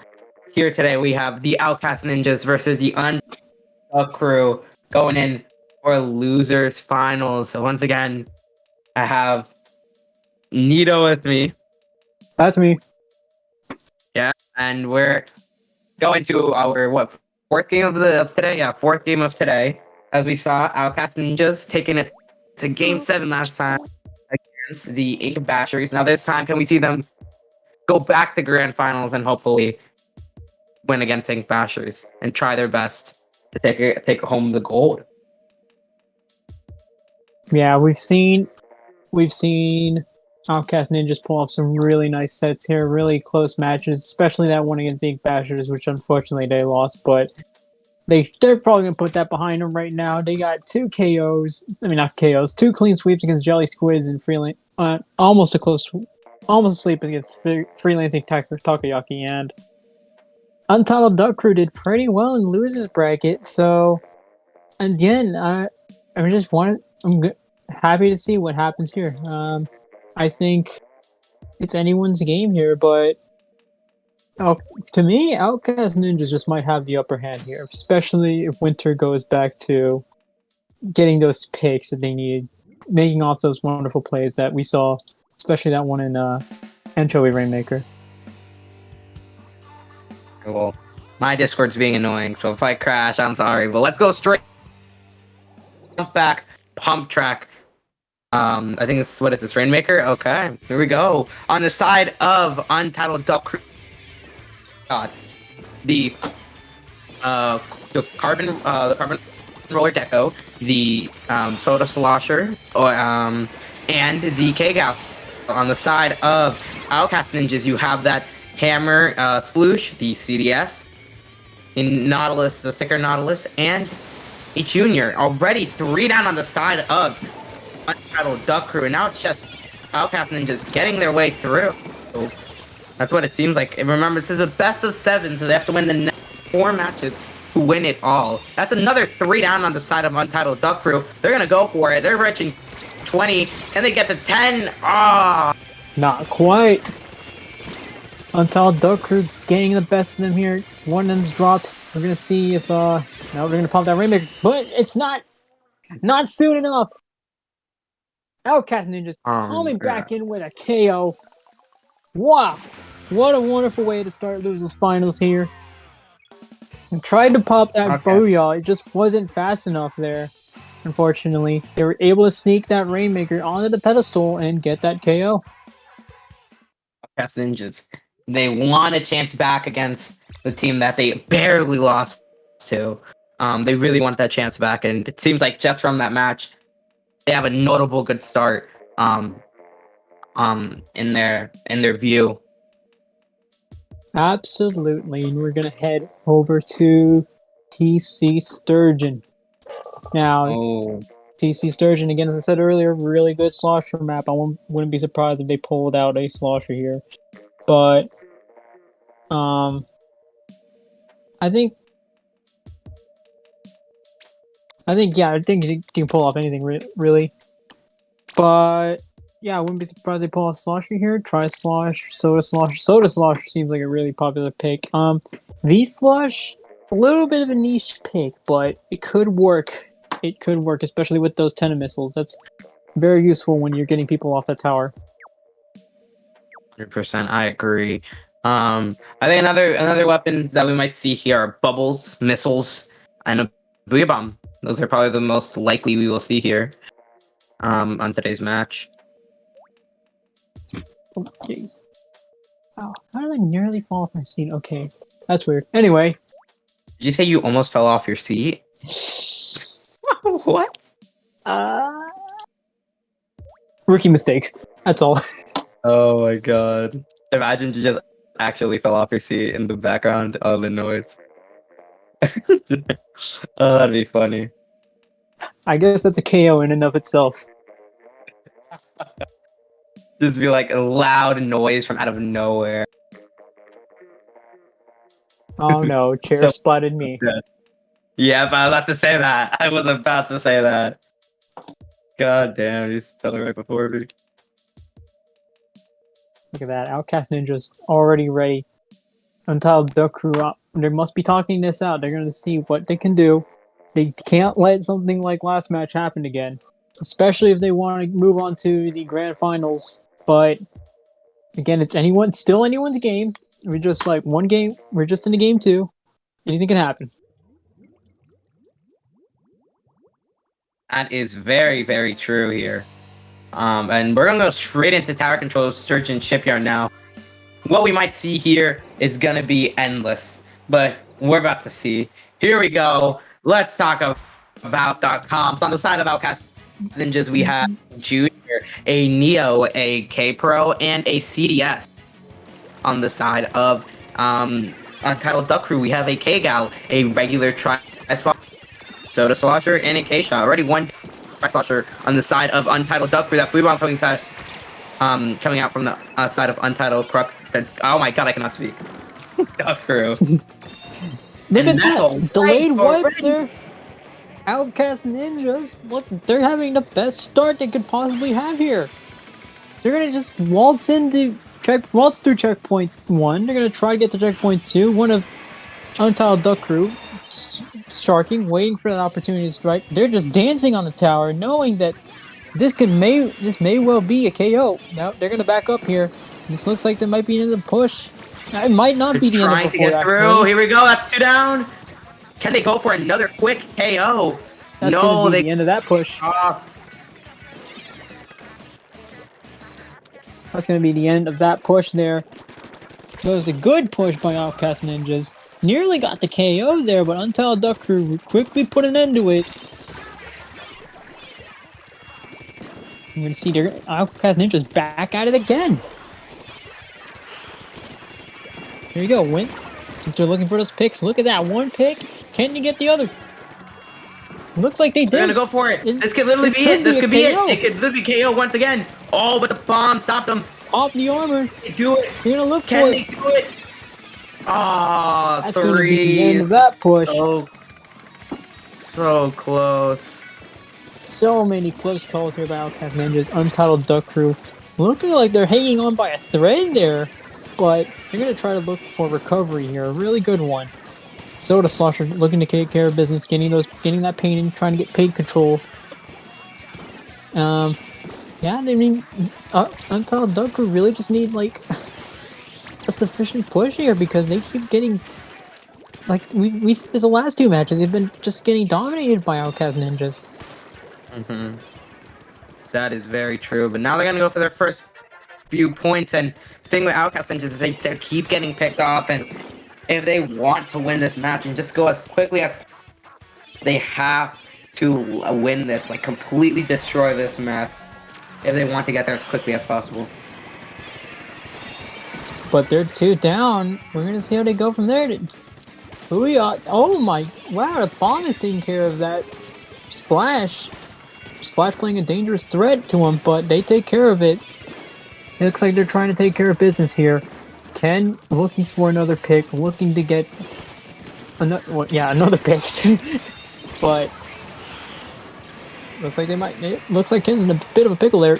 Gets knocked down by the burst bomb from the splash. It seems to be a trade there. Outcast Ninjas might be retaking control of the tower. This is getting very interesting. Now here's where they have to play either the stall game or just go for the KO game. And they have armor from the side of Untitled Duck Crew. God damn, why do you make your name so long? Jesus. So that's 2 down on each team. They're gonna go for it. Right, that's 3 down the side of Untitled Duck Crew. And now it seems like they're just gonna send it back to the mid. And then back to the mid. So Outcast Ninjas here, back in the neutral game, back looking for those picks, looking for an opportunity here. They do go through 3 down here. It looks like Untitled Duck Crew might just they're taking care of that one splash. Again, that splash has been playing a dangerous threat for Untitled Duck Crew. However, they do take care of that splash. They're going to go ahead and throw that booyah in the direction of the tower. They're going to try to push it in, and they might just get it pretty far, actually. No, this isn't looking good for Outcast Ninjas. They gotta take it off. Now it's 2v2, and it's a complete Oh! wipe by Outcast The Ninjas. wipe. Look at that.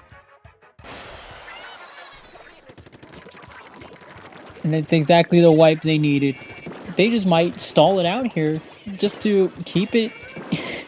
They can't afford to get too aggressive here, so they might just try to stall it out here, try to play some defense, because that's all they can do here. Especially when Untitled Duck Crew is looking to make another push. However, their K52 does go down. Now they're 2 down. Outcast is 3 down. Pop that armor. Let's see what they can make out of this. And it looks like it's going to be it. Outcast Ninjas takes another game to make it 2-0. Oh man. We are so close to a full 4-0. They gotta keep going like this. If they keep doing this for Outcast Ninjas, this is very good. For Untitled Duck Crew, they really need to pick themselves up again and see what they're doing wrong. I think for one thing, Untitled Duck Crew, and a bit at the end there, I saw their twice launcher going through the window, trying to get a few picks, but unfortunately, that's not. Personally, it's not something I would do. Personally, I would just sit there, wait for tower, take care of tower, make sure it's all right, because in overtime, that's the only thing that matters, is trying to get that tower through those checkpoints and into a lead. So I think personally, I wouldn't have done that there. I would see why you do it, but I personally wouldn't have done it. And in terms of Outcast Ninjas, it was just like Jorion dancing on that tower. I guess they must have assumed that they were going to get that win there, but unfortunately, wasn't the case. Yeah. And see, now the thing is here, they gotta take a win. I think on the Untitled Duck Crew, taking a win here can mentally really help them. Can come back and take that win and be like, okay, we can continue doing this, and not just not getting that bad energy from the losses. Oh, absolutely. They need some morale boosters here, and I think they can definitely find one here. Clam's Manta, as we talked earlier. Great short, narrow map. We're going to see a ray here, possibly some bubbles. And if they want to act a little experimental, I haven't seen them run a tent yet, but they could run a tent. It's not completely out of the question. Yeah, it's all I see from them.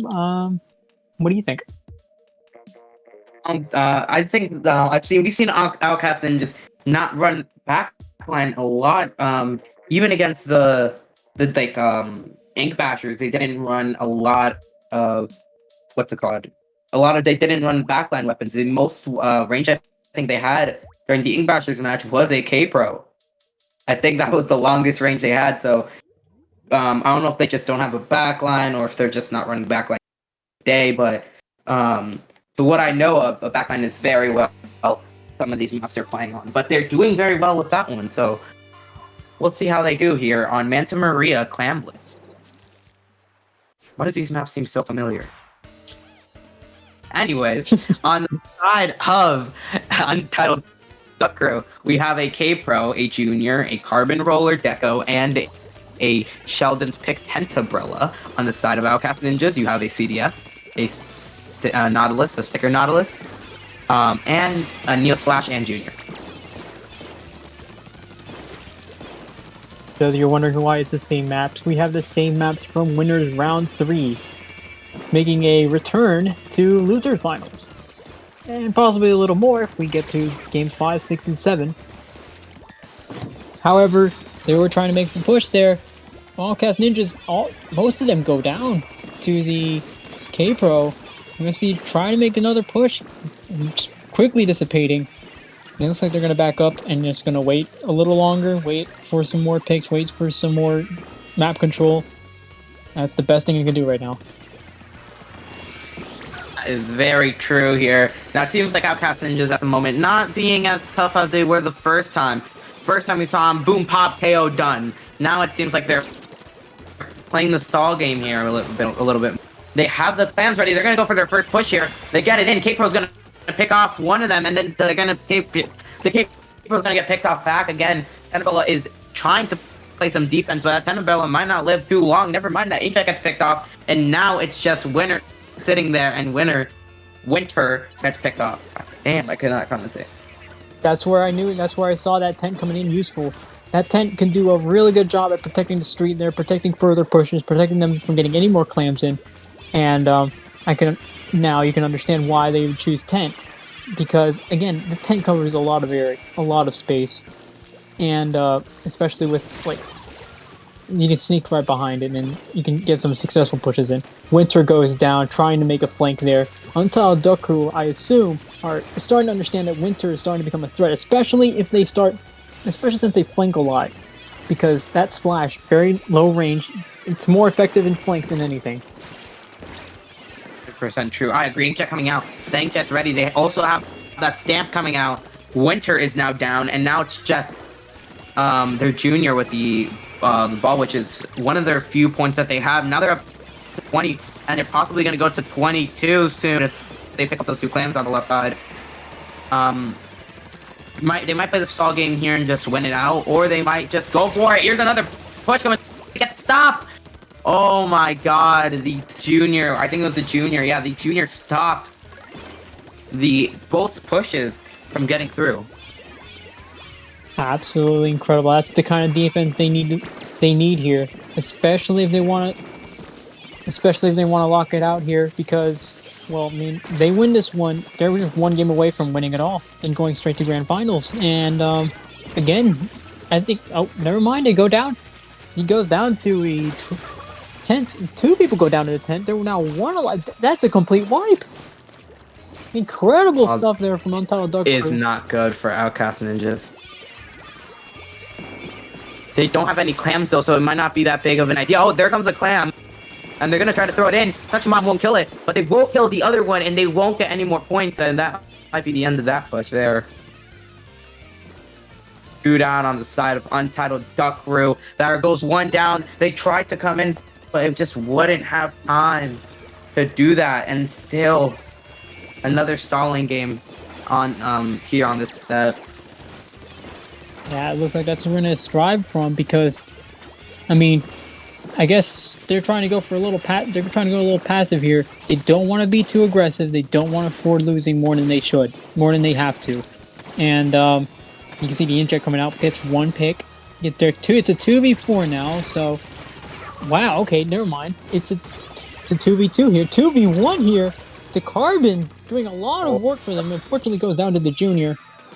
And looks like it's going to be another battle for neutral here. True, right now, not looking the best for Outcast Ninjas. But they're getting picked off and picked off and picked off. This could. Of course, I had to yawn in the middle of commentating. This might come to the last clam push for them. They get that clam back. Now, their plan is to probably pop the specials as soon as they can. There goes that Booyah Bomb, that goes the launcher, and there goes that hammer. They pick off one. They pick off the CDS now, but they lose the clams. Wow. Could that be it? That's two down. Oh, that might be it. There's one on the left side there. They keep the clams out, and I think that's it. Outcast Ninjas are a match point away from winning it and going back to grand finals. Wow, great defense there by Outcast Ninjas, especially when that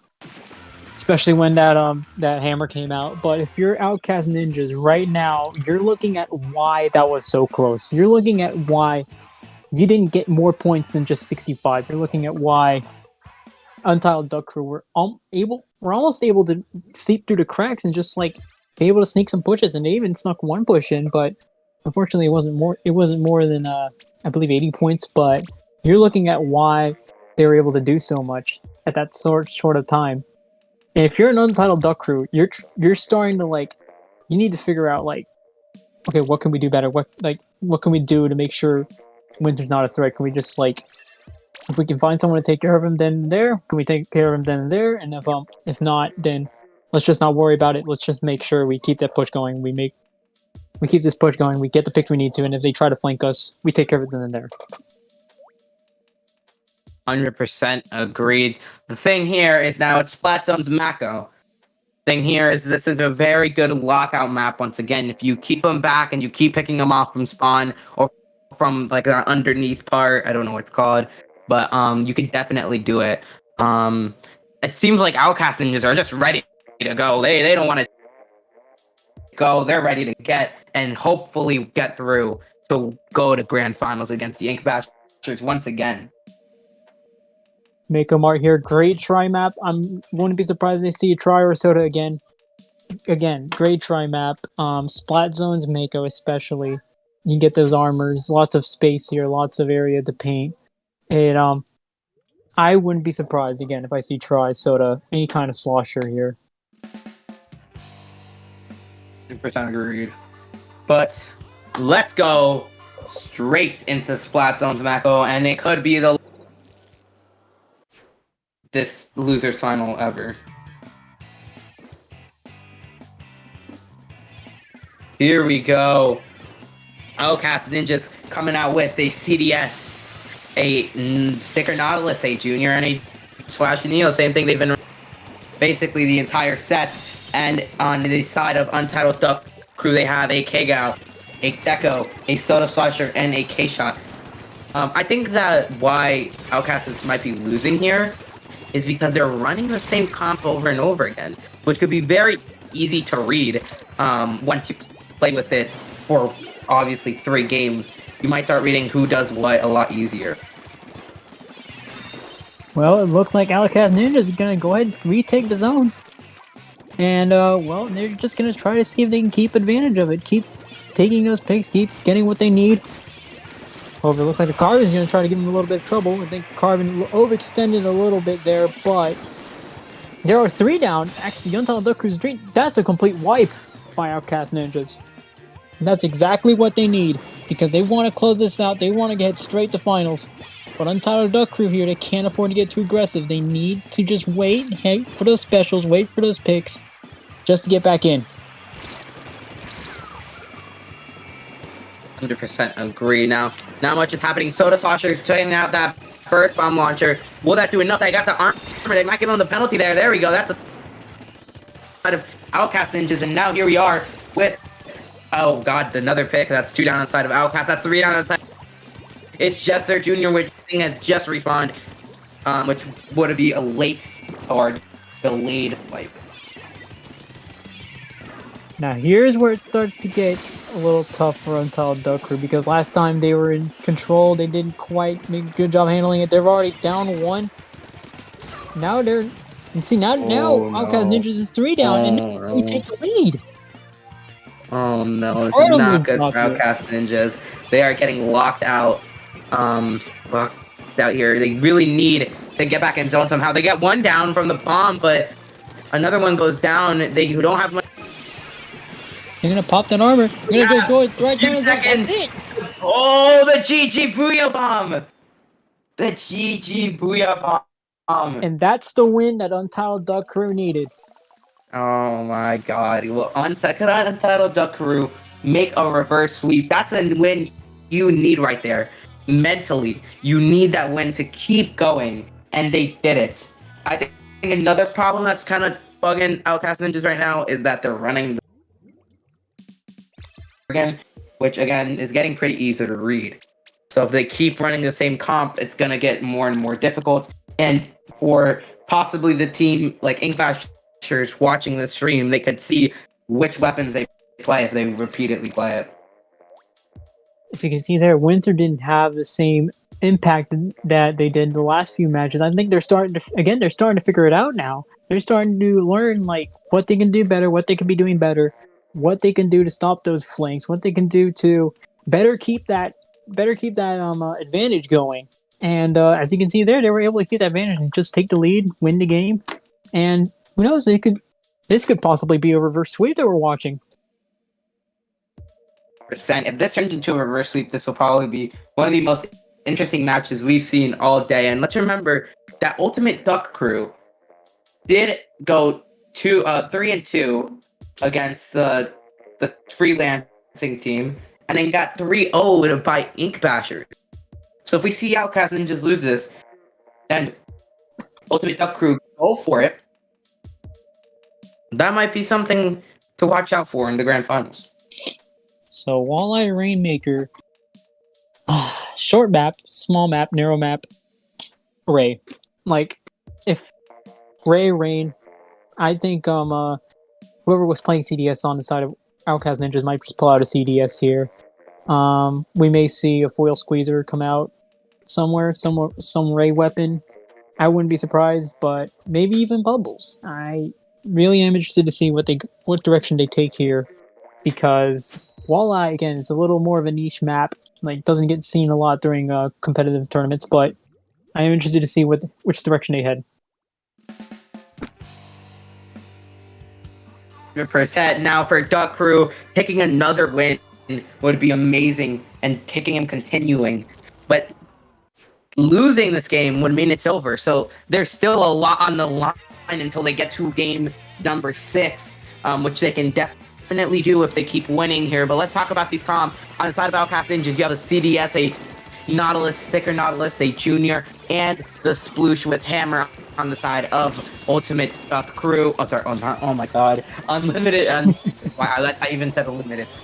Untitled Duck Crew. We have the Gal Deco, the Tri Slasher with Rain. I have no idea which one. I don't remember the name of it. We have a K-Shot, and we have a K-Pro. Well, unlimited they are in terms of the amount of effort they're putting in just to win this, just to get another win here. Try to get a reverse sweep, and Untitled Duck Crew take control of the Rainmaker. Again, they want to look, and they lose it actually. Apologies. Tri Slasher though. Just remembered that. Anyways, it seems like they got to 49. Didn't make much after that. They're pulling out the Stingray and the Ink Storm, but are they going to do much with it? Not really. It's not like they're going to make... Talking about pushes, maybe I spoke a little too early myself. They're going to try to make a push here. They're trying to move them back towards their base so they can get those points up ahead. Seems like 49 is what they're trying to be, obviously. But at the same time, they're going to have to watch out for the flanks, and there we go. That it seemed like it's a very flanky team, so flanks are going to be devastation for this team. Not sure if that pickup was the right move they could have made there, but looks like they're going to go 3 down as a result. Maybe not as a direct result, but they still go with 3 down. 2 down again, and looks like Outcast Ninjas is going to take it from here. They're going to try to push the Rainmaker up. However, they're 2 down. It's a 2v2 as of now. And I wouldn't be surprised if one of them tried to make a push. There's the Actually, no, not Tri Nouveau. K-Pro. K-Pro goes down, however. And it looks like it's going to be another battle here for Rainmaker. And Rainmaker goes down. Now it seems like it's going to be it's a close match here. And the thing is when Outcast Ninja gets the picks, they don't do much after that. They get the picks, then they don't push, and then they respawn and they come back in. But now it seems like they're trying to pick one off, but it's not like staggering. They don't know what they're doing at the moment to try to get the push in and KO. Well, I think there's Winner going for another flank. This is we've seen Winner go for many flanks. We're gonna see how this goes for Winner. But no, it looks like they're gonna go down. And Not's the only one standing. Gets a pick, however. But they're still going to try to take the Rainmaker, try to take it home. Never mind. That's going to be the Rainmaker down. Andy in chat is going to see if we can get picks. We're going to see what they make of it here. They do take out 2. And they're going to try to go for another push.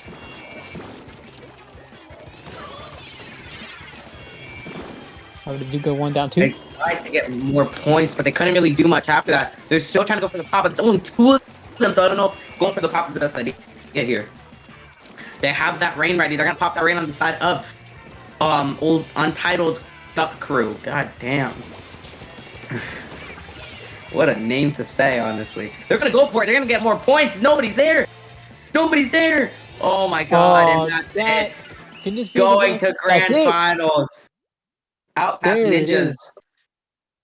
Oh my God! Winter with the flank, and the flank did it. You always got for Winner, because that was a nice one there. Good job, Winner. I think that was Winter. Maybe it wasn't. Just when I Whoever saw it. Did, good job. Just when I saw it, Untitled Duck Crew maybe getting a hang of those flanks. Unfortunately, they let that one slip right past them, slip right through their fingers, and unfortunately, it cost them quite a lot there.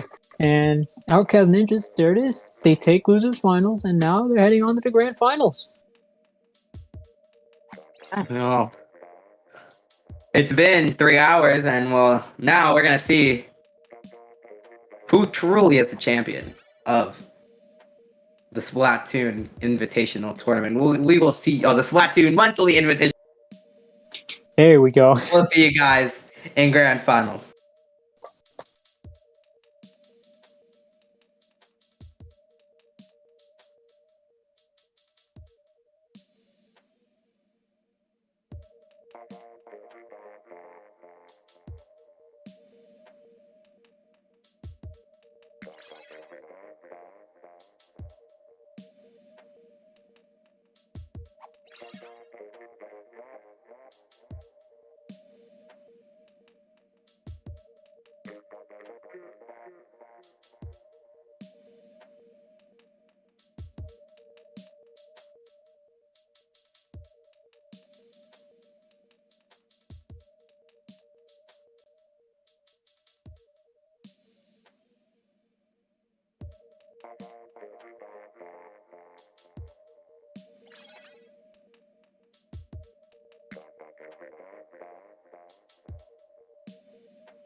Here we go, and welcome back to the Splatoon Monthly Invitational Tournament. I am one of your commentators, Valorock, and I also have Nito with me here. I'm the other commentator.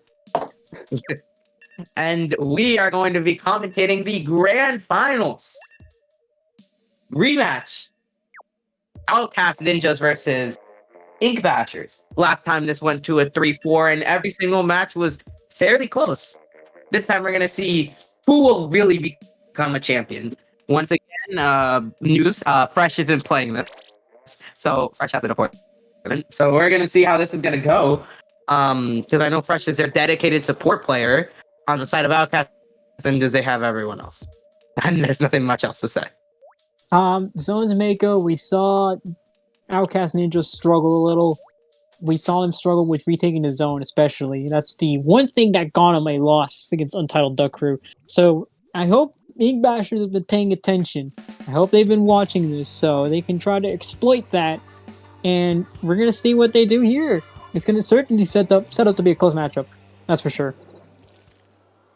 Okay, well, here we go. Let's talk about these weapons on the first match of Grand Final Zones Macklemore. We have a K Junior, a regular E leader, a NZ89, and a Tetras, Dark Tetras. On the side of Outcast Ninjas, we have a regular Junior, a Neo Splash, a K Pro, and the regular Dualies. Seems like they're already taking zone on the side of Outcast Ninjas. Armor is coming out for them though. Bubbles, oh, what a bubble play. That's exactly what they needed. And Winter looking for another flank here, looking to see if he can sneak out. Nope, isn't quite able to sneak out there. Ink Bashers, I think they've been paying attention. They know that Winter loves a flank, and they know they know how to counter it correctly, and they know what to do. But we can't determine this that is one. where we gotta watch out now. They gotta watch out on the specials that they're gonna be popped. They already lost their Dark Tetris. The suction bomb launcher coming out. There's a rain. There's two others new, and now it is coming down to just a 2v4. One just respawn. They do have armor on the side of Ink Bashers, and that's the only special that they have at all. Also on the side of Outcast Ninjas, they have that blue bomb. The blue bomb making pop. There's two on that right side. There's one behind the wall, which would be the sniper, and one on that stack. So it's really just blue trying to pick one off, but couldn't do it. E-leader picks them off. Missiles coming out. Bubbles coming out. Oh, all the specials are being popped for the side of Ink Bashers, and they re-get the zone. The flank from Winter takes out the E-leader, and it's just the NZAP. The NZAP found himself in a very predicament, in a big predicament there, but well, that's gonna be it for Untitled Ink Bashers push. They're gonna get rid of that. They're gonna get rid of that penalty, and it looks like they might get some points. After all, actually, it's the only K-Pro, the only one there. They're gonna get the penalty again, and Ink Bashers is back in control. I agree. We have a Booyah Bomb ready in the side of. Excuse, I had to yawn. I felt like I had to yawn, but on the side of Outcast Ninjas, they have that Booyah Bomb. They have the missiles. And they have that armor. They're gonna send it flying through. They got the cancel on the side. The suction bomb launcher coming out. All the specials are coming out. All the specials. Both teams are trying to re-get the zone here. There's one on the right stack. Can they get it? Yes, they can. And they might start counting. 4, 3, 2, 1. Here we go. Now they're counting. This is where it's gonna start getting intense for the side of Ink Bashers. They need to get that zone as soon as they can. Not let them get too many points. If they do, this might not end well for them. Again, this whole thing started as soon as Winter made that push. We've seen it many times throughout these last few matches. Winter, once his Winter starts going, it's very hard to stop him. And it looks like it's it. That was a white. Yeah, that was it. And Outcast Ninjas, for the first time against Ink Bashers, takes the first odd number game. Like we saw last time, they only took even number games. Game 2, 4, and 6, and they finally take game 1 here. And well, I guess they learned from last time. They figured out what to do, and well, they learned how to keep that dominance going, and it got them to win. They figured out what they did wrong against Untitled Duck Crew, which is like they just didn't know how to get back in. They just didn't know. Sometimes I felt like they dropped early, but they fixed it all. The point, the point is they fixed it all. They got it done, and now we're in the Tower Black Belly. Tower Black Belly. Oh, why? Why did we get Tower Black Belly? Like, you could have chose Tower Rain. I mean, no, what? No, I didn't say that. You could have chose Black Belly Rainmaker. That probably would have been the best one here. But Tower Black Belly, we'll see. Black Belly is a try map. Like, that's straight up. I wouldn't be surprised if I saw a try here. I've seen people make comps with multiple sloshers in Black Belly, and it has worked. I wouldn't be surprised again if I saw some like little cheesy comp with lots of sloshers. I wouldn't be surprised. 100%. Seems like Outcast Ninjas is confident in what they're doing here, and they know what to do and where to go to really get these picks and win. Ink Bashers, wait. No, you gotta get everything right. There it is. Now we're gonna see a game.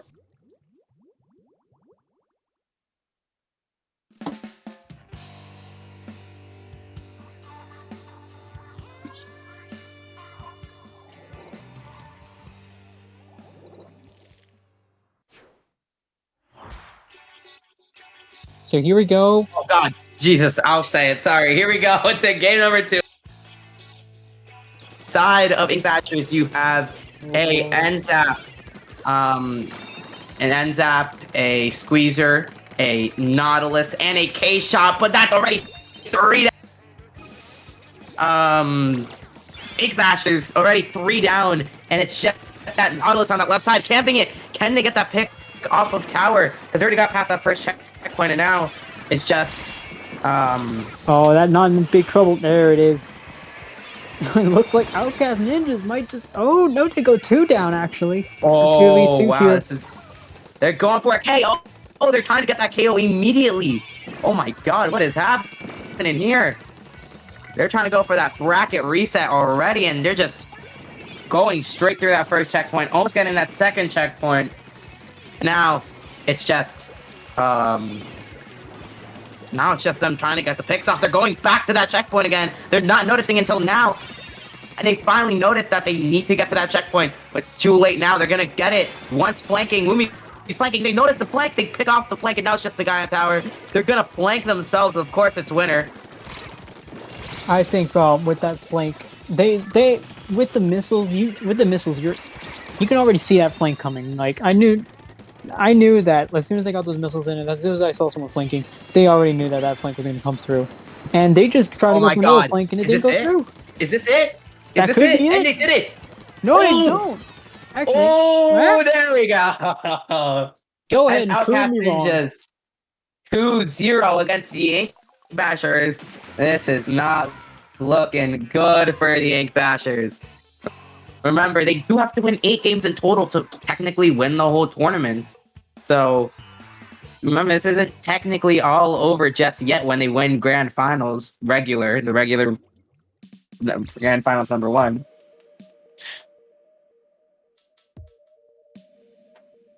Wow. Again, it's Outcast Ninjas coming out with that relentless aggression. This is what they're known for here. This is what they're known for. They're just really aggressive, and they showed it right here. So, I mean, this could be going on for 8 games if they decide. Well, not if they decide, but if they go on with that bracket, that They decide. Yeah, you know, if you want, we can have the bracket. If you want to, you know, you could, but you didn't have to. Jokes you know, aside, we're definitely not getting paid for commentating, so. Yeah, Jazz, where's our money? Yeah, I don't know. Where did our money go? Anyways. Wow, both teams are basically ready. Might make a few changes, but we're gonna see what can the Ink Bashers do. Have they learned from the last 2 matches what they can do here to win against the Outcast Ninjas? now. Clams, Inkblot. You're gonna have your standard specials, the specials you love to see with clams, with like rain, bubbles. Ray here may not work as efficiently, only considering that Inkblot is it's a lot wider than the last few maps we've seen. So Ray may not be as effective here. It could still definitely do a lot for the teams, but I feel like their best bet here again is bubbles, rain, something aggressive. I know Winter's just always aggressive, so you know, whatever. They've already got that. I want to see what Ink Bashers has got up their sleeve here. And they've got to have some trick up their sleeve if they want to avoid that bracket reset. Just go ahead and get this done. Oh, well, let's go into game 3, and the game that could set them into match point will be Clam Blitz on Inkblot Art Academy. Probably one of the most dangerous Clam Blitz maps, I would say. Probably one of the most annoying as well. Here we go. Let's talk about it. On the side of Ink Bashers, you got that sticker Nautilus that ends up 89, and that K-Gal. On the side of Outcast Ninjas, you got that regular Squelcher, that K-Pro, that regular Junior, and the Splash Neo. Speaking of Splash Neo, that Splash Neo goes down. 2 go down on the side of Ink Bashers. Outcast Ninjas looking for an early pick, looking to open that basket early. They could get a delayed wipe here. Don't quite get the wipe. They're going to bounce out, but they still get the basket open. Get some clams in. And again, Outcast Ninjas, this is the kind of aggression we expect to see from them. This is the kind of aggression we were expecting. And we're going to see if they capitalize a little more on it, but it doesn't look like they might, because they're already going down. There's 3 down already.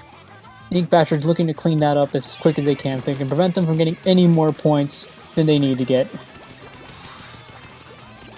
Agreed. Now, they have 2 specials ready on the side of Ink Bashers. They're ready to go for that push, that Booyah, and that armor, and that Inkjet, but that Booyah gets absolutely... And now they gotta move back. This is not good. 3 down on the side of... Oh, they can get a delayed... They get a delayed quad. Delayed quad on the side of Ink Bashers. This is not good. They barely get that clam. Wow. They barely missed that. But that Booyah can do it. There we go. That Booyah bomb does do it. And they pick one off. 2 down on the side of... Outcast Ninjas. Damn, I forgot. I was just like swinging my hands in the air and I didn't know what they were.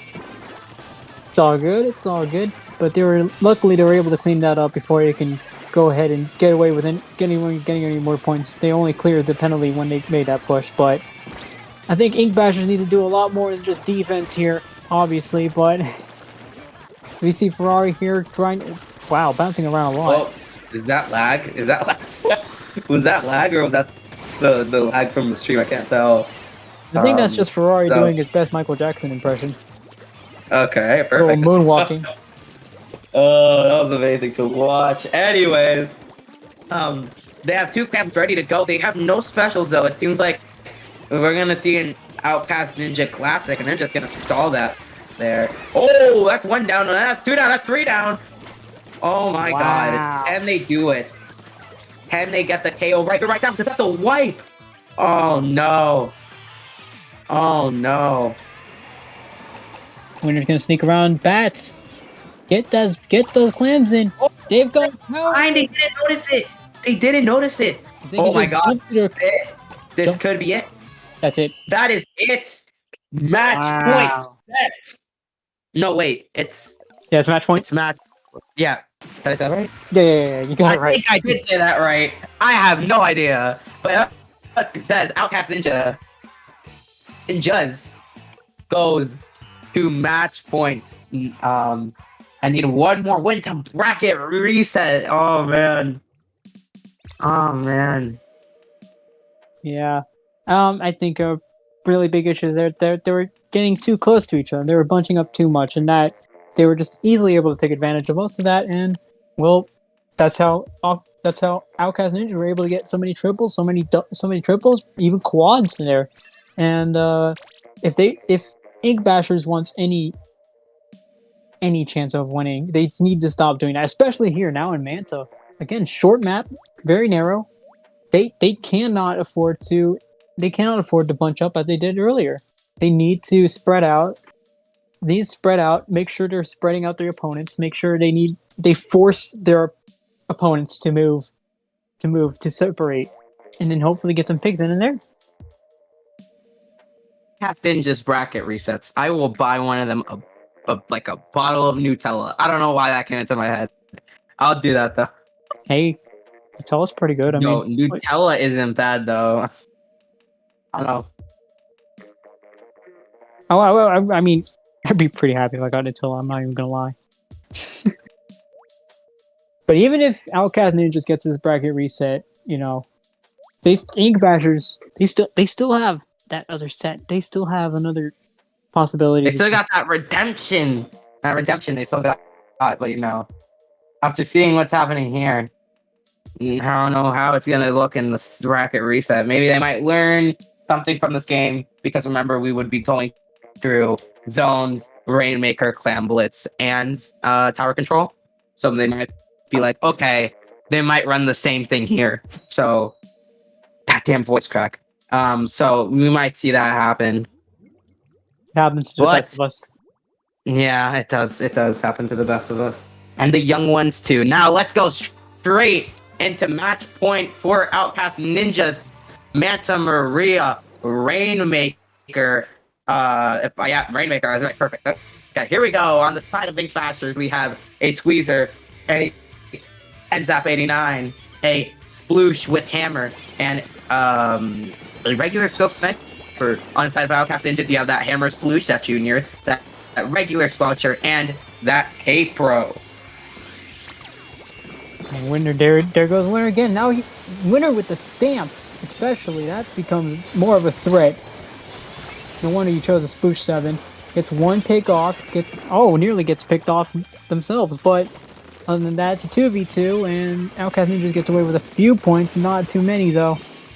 Winter's just go ahead and pick up the Rainmaker, go ahead and make that push by themselves. They're gonna get into the 30s and in 20s. This could be it. Oh, this could be it. That's Oh it. my god. Did they just bracket reset in like 10 seconds? Incredible. What just happened? I looked at my phone for 2 seconds and I already hear they did it. I was like, wait, what? I missed the whole thing? Oh my god. Oh man.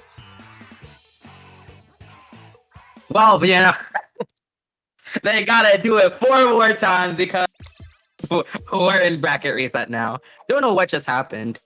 I mean, simply put, Winner doing what Winner does best, sneaking through, getting that, picked up the Rainmaker, snuck right through again, and just like picked up the win there, picked up a KO. And was it Winter? Was it Winter who did that again? Yeah. Oh my god! Of course it was. Of course it was. Well, we'll be back right after this break, and we'll see what's pop. I don't know. I don't think we're going to break. I think we're just gonna. Oh, Ferrari has to go now, apparently. Okay. Yeah, it looks like we're gonna go to break here as they find possibly a substitute for Ferrari. Yeah, we should probably go to break for this. Possibly a Lamborghini. Yo, Lambo, get us a Lambo while we're on break. We'll see you guys soon for the bracket reset.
Welcome back to Grand Finals. This time it's a reset, and Outcast Ninjas taking a 4-0 last time. I am here with the one, the only Nito.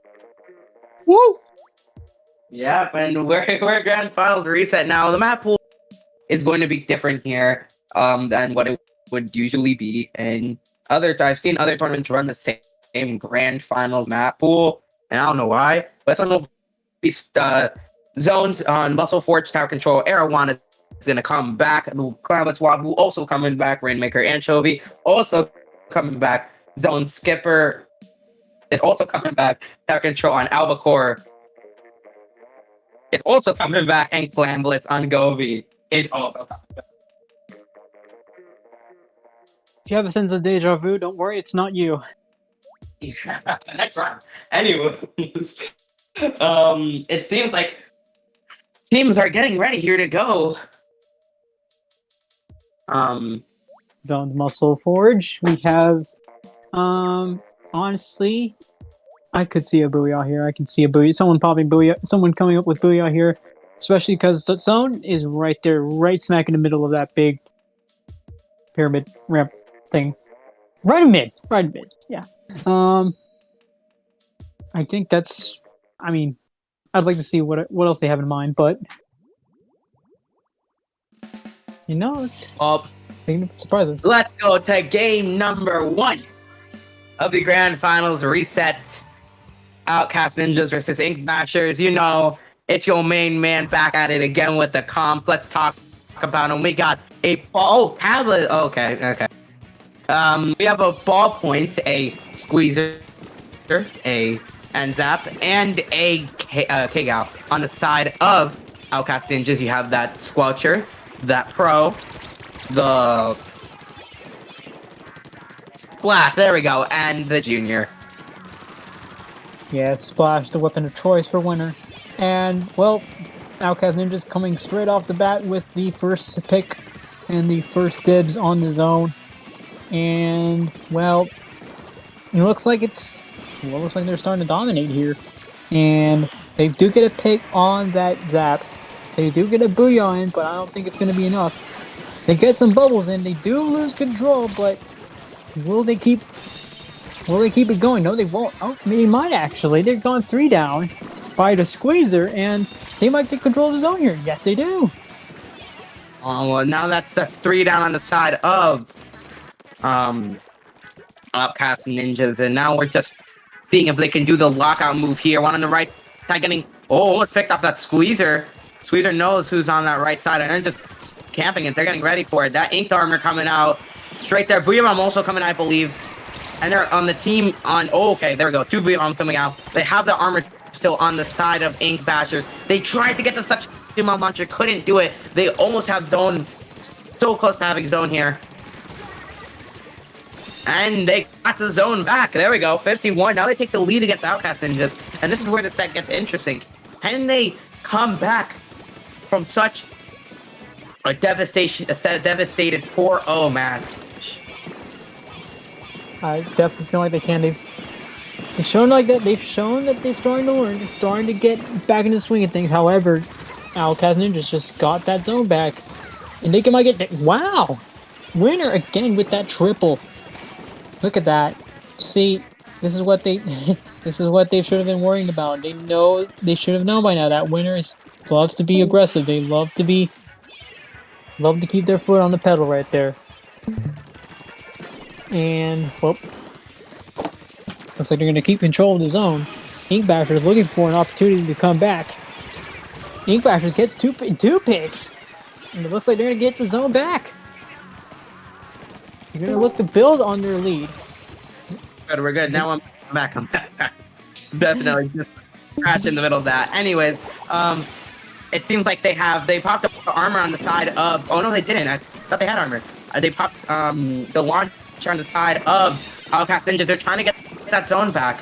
They're trying their best to get that zone back, to get that lead again. But they're going for the picks. It seems like they're getting... Oh, there goes the Squeezer, getting flanked off from behind. And now it's a game of who can get the most picks in time. So they can lead that 3 down. Now it's just the N-Tap on the right side Well, Zap does have armor, so we're gonna see what they're gonna do with that. They're probably gonna jump back, which is not surprising. Absolutely not. In fact, I think that's the best course of action for them. They just don't want to risk losing more than they have to. The only reason I'd see for you to fight back there would be if the trade was the best option, but fortunately trade wasn't the best option there. However, Ink Bashers do get the zone back for a little bit, and they give him a penalty. And I don't know if they're going to get it back. They might get it back here. They've got there's a 2v3. They've got the advantage of numbers here. And they could get the tower back. Nobody's in zone painting. This is not good for their Outcast Ninjas. They could have called it to wait for their teammates to come back. But no, the Squelcher is now dead. And well, they're trying to get back zone. This is a close match. I think it's probably going to be the closest set we're going to see in a while. Well, and that we've seen in a while, because the last round we went 4-0. This time, hopefully, they can make a comeback and take their first win of the grand finals. And there's only 40 seconds left. Their penalty's about to be gone, and the Ninjas aren't nowhere to be found. There we go. Now they're getting the zone back. They have the time. And this is going to come down to the last few seconds of this match. Even then, they were really close to getting rid of that penalty and earning a few points there just to get into a comfortable spot in the league. But it looks like Outcast Ninjas are the one taking care of the penalty here. Winner now, doing a bit of hard work here, but they get that penalty back, and they're getting the zone back as well. But now it's a 2v3. Outcast gets the zone again. Now it's a 2v2. This is going to be a close one, ladies and gentlemen. This could go in overtime. They need to hold it. They have that free bomb ready. That's perfect. There we go. Sentinel launching now. That's perfect. Their penalty's almost gone. Here we go. 5, 4, 3, 2, 1. They take it. Wow. Over for Outcast Ninjas. Those Bubbles almost had it. But nope. Outcast Ninjas took the game. Wow. Those Bubbles were just milliseconds short of getting them into possibly a neutral position and possibly even a win. Fortunately, it was too little, too late for Ink Bashers, and now Outcast Ninjas going back on top. Again, I'm kind of surprised, honestly, by the fact that they're not doing much about Winner. Again, Winner's still aggressive, still doing what Winner does best, but again, that was close. That was a really close battle. Ink Basher's doing a lot there, and I wouldn't be surprised if they do end up taking a few games off of Outcast Ninjas.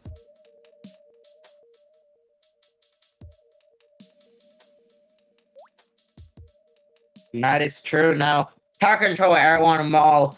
Outcast Ninjas came back with this one.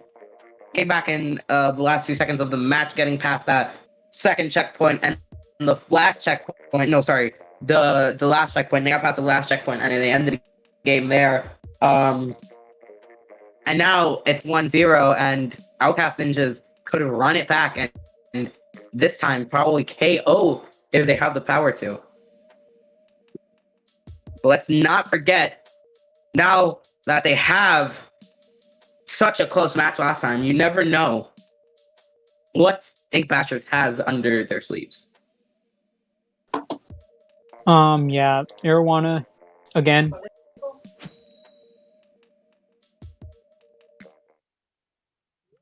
Apologies, but out. Airwana, short, narrow map. We can see anything here. We can see lots of range, lots of ray. You can see. You can go ahead and take us with the comps. Here we go. Well, let's read the comps. Ballpoint, a squeezer with bubbles, a ink armor, and zap, which would be the 89, and a K-Gow for the side of Ink Bashers. For the side of Outcast Ninjas, we have that Junior, that Neo Splash, that K-Pro, and the Squelchers.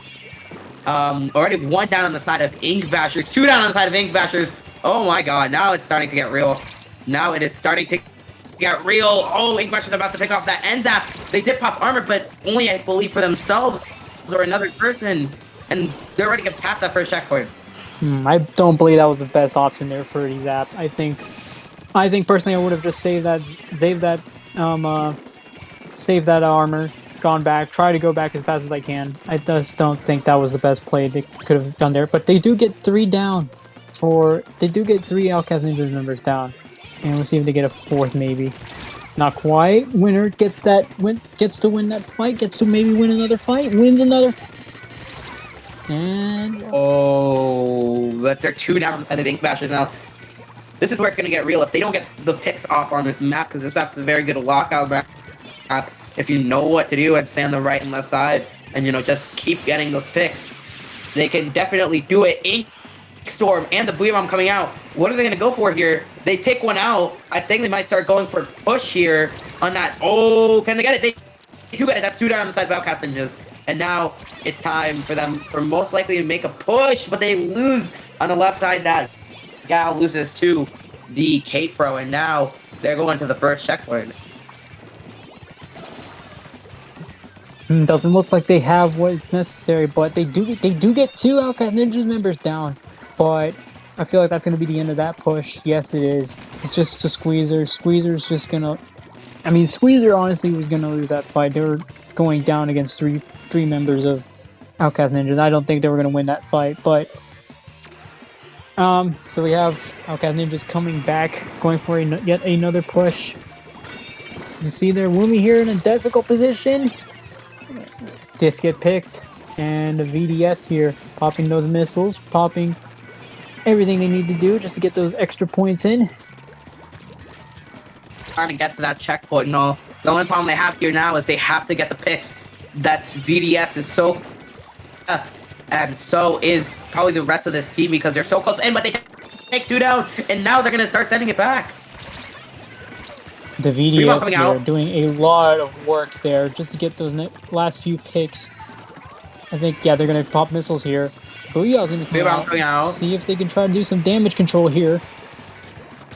Oh, 2 down, but the flank!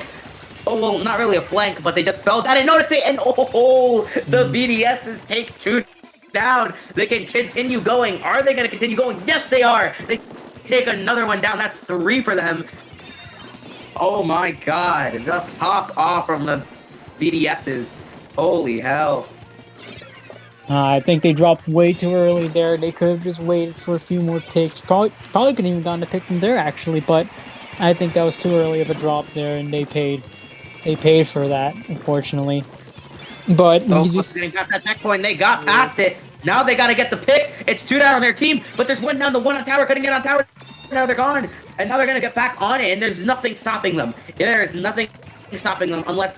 Oh no, is that it? Could that be it? Can that be it? They are so close. They're 1 to... Whoa! Wow! 2 points away from the win. They got a wipe. Ink Bash is looking to clean it all back up, clean this up, hopefully get all the way to 1 or even a KO. I mean, they're looking for a KO, but we're just gonna... Ink Bashers haven't been doing too terribly well when it comes to these kinds of pushes. See Woomy here trying to go for a flank, but all of their teammates are having to deal with people who are already on mid. So I didn't really like that flank personally, but I mean, I can understand why you went for it, but I just personally didn't like it. This can come down to Outcast taking game number 2, but you never know, because last time they did get a comeback when the Outcast Ninjas. Can Ink Bashers do the same? It will be very difficult because they have to get past both checkpoints and basically KO to do it. But it is possible. It is not impossible. They have 10 seconds left. They're going to save that Booyah Bomb to call it the GG Booyah and just end it there to take game 2 and the bracket reset. Here we go. Talking about the missiles, the Booyah. Can they end it? Oh, the wall stops the Booyah. The wall stops the Booyah. Oh, wow. They thought about it way before. Oh, no. They knew that Booyah was coming. Oh, no. That's a wipe. Oh, my God. This could come down to it. This could come down to... You have to stop it. This could come down to the wire here. This could come down to the wire. Winter. Oh, my goodness. Oh, my God. What just happened? Where did I just... I feel like I faded out of reality for a second in that during that match. They stopped the Booyah with the wall, and then Winter comes on top and picks both off. Winter doing what Winter does best. You always have to expect that. They had that GG, we are ready, and it went gone with that wall. Oh man, that was amazing. I'm glad Inkbasher saw that, but they also had to see the. They also had to see that drop coming from Winner. I feel like at that point you should have known that Winner was going to attempt some kind of a flank, some kind of desperation play, just to get, hopefully, just to end that push. But still, either way, great job by Winner. Great job by their CDS. I think it's pronounced Shins. I hope it's pronounced that. But great job by Outcast ending that push, getting them. The only other way you could say it's shines, but I don't know. I think it's shins. I think it's shins. You know, the dual squadrons.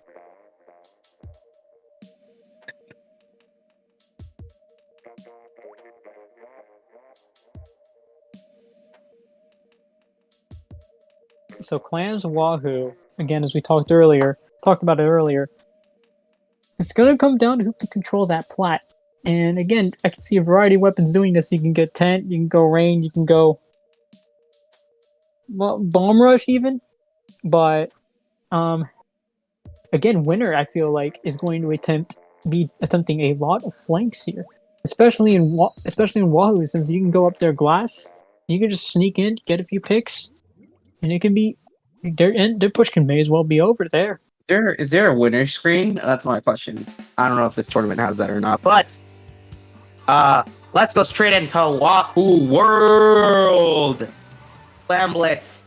Here we go.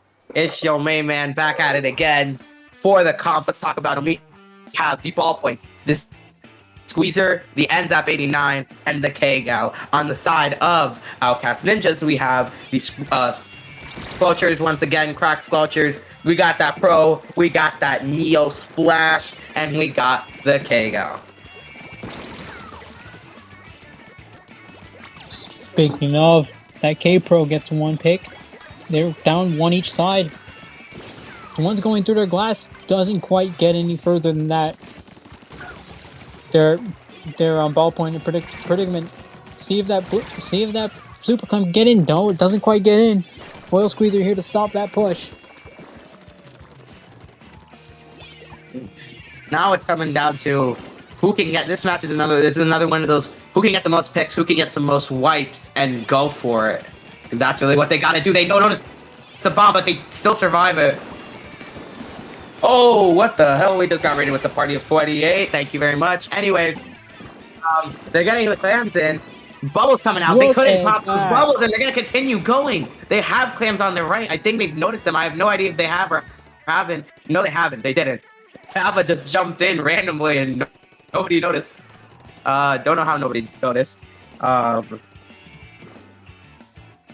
I didn't even notice that was Brian. Brian, if y'all don't know, one of pretty good player.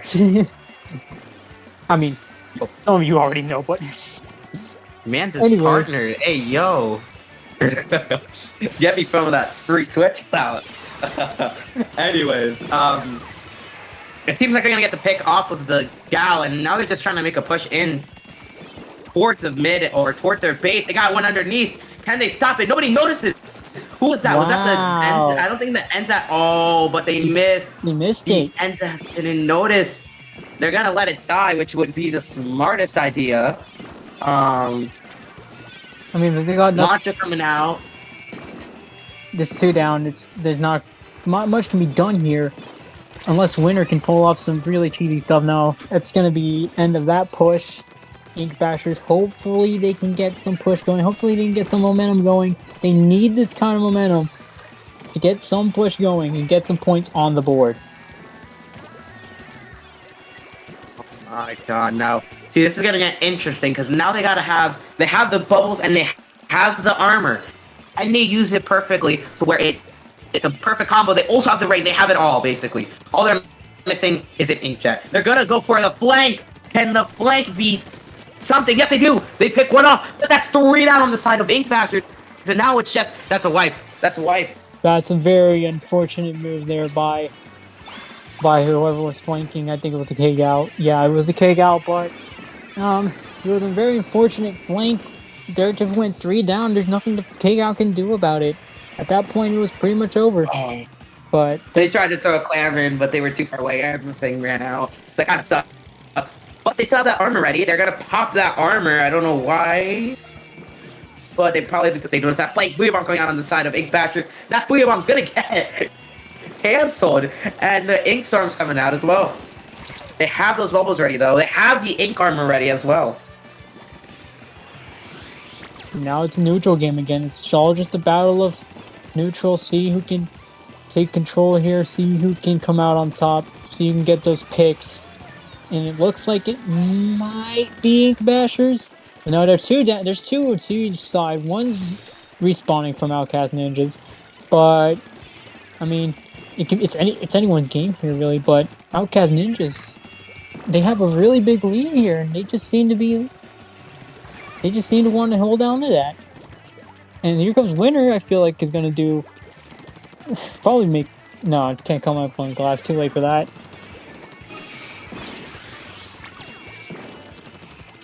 I'm gonna go for another push with 40 seconds left.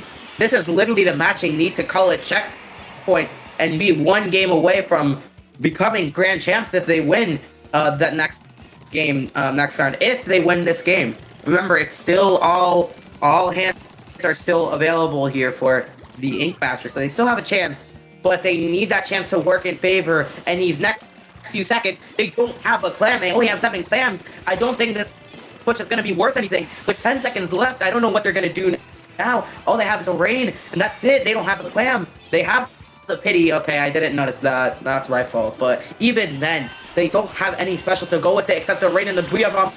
They're going to try to go for it. Team Outcast Ninjas has the Ink armor, but can they do anything with the overtime? They're going to go for it. They're going to try to go for it. They're going to go. They have to get in and out. They have to get in and out. Cabba gets it. Oh, but they get it on. Look at that. Yo, what just happened? Sneaky. They were sneaky. That's what happened. Was that Winter? That had to be Winter. I couldn't see it. That had to be Winter. I couldn't see it, but I wouldn't doubt it if it was. Look at those high KAs from Outcast Ninjas. That had to be. That was Winter, right? Somebody got to tell me that was Winter. Probably was, if I had to guess. It probably was Winter. Well, if it was Winter, once again, you did it again, Winter. And if it wasn't Winter, whoever did it, good job. And that means it's match point for Outcast Ninjas to close it all out and to become the grand champions. And finally, me and Nito can get paid from Jazz. Please, just end. Obviously, man, I'm still looking for that payment. I'm still looking for that check. I don't know. He has not sent me it either. All jokes aside, Rainmaker Ancho, I think one thing Ink Bashers needs to look at here is, I think simply by looking at the KA from the other team, by Outcast Ninjas, they were, at least 3 of their players were up by plus 10 KA. And I think Ink Bashers got to look at that and say, why are we letting them get that many picks? Are we feeding? Are we letting them get too much? Are we exposing ourselves too easily? They need to look at what they're doing wrong. Why they're getting that many picks. Because that's the reason Outcast Ninjas is able to just pile push after push after push, and Ink Bash just isn't able to get anything going. That's true. I mean, I don't know I don't know what dimension I'm in right now, but it's obviously not reality, but apparently it is right now. So let's go into the possibly final game. Rainmaker Anchovy, Nito, me and you come down, and this could be our last game commentating for this tournament. Now let's talk about the comps for possibly the last time. Here we go. For the side of Ink Bashers, you got that Sticker Nautilus, that Squeezer with Bubbles, that NZAP 89, and that Splash Neo on the side of Outcast Ninjas. You got that K-Pro, that Squelcher, that Hammer, Sploosh, and that Junior. You can see here, it's a battle for neutral here. And here comes some specials coming out from the side of Outcast Ninjas. They're going to try to push it up through fan into their their ramp, hopefully. But there's going to be someone coming up from behind. Can they get it? Can they get it? It doesn't look like they're quite going to get it. Oh, that's a wipe. That's a wipe. Did Ink Bashers finally wake up? Did they finally wake up and decide that they want to win today? In this grand finals, did they do it? Are they gonna wake up here? Look at that. They Just with the making a launcher, big they're push going there. with the I feel like Winter's gonna come up behind him. Oh, Blue getting that pick through. Getting that pick. Oh, they're 3 down now. oh my God, what's happening? They Oh, lost the brain. oh my God. Oh my no, are they gonna goodness. take their first They game? need to recover Are they gonna quickly. take the first They game? need to recover They can quickly. take the first game. This is it. Oh, This could be it. they This can could be still it. do it. They No. can, yes, Winter gets. Winner sneaking in, getting that pick yet again. Now they're 3 down, possibly even 4 if they find that splash. But Oh splash! no. Look at that. Splash is just. There we go. There goes that ink. There goes that splash getting out of their base. And now it's down. Oh, a hammer, a nice hammer, cheeky hammer from Winter there. The bomb comes out. Oh, almost picked off the squeezer. And a 6-10 93 points. Now, Ink Bashers, for Ink Bashers right now, huge for Ink Bashers.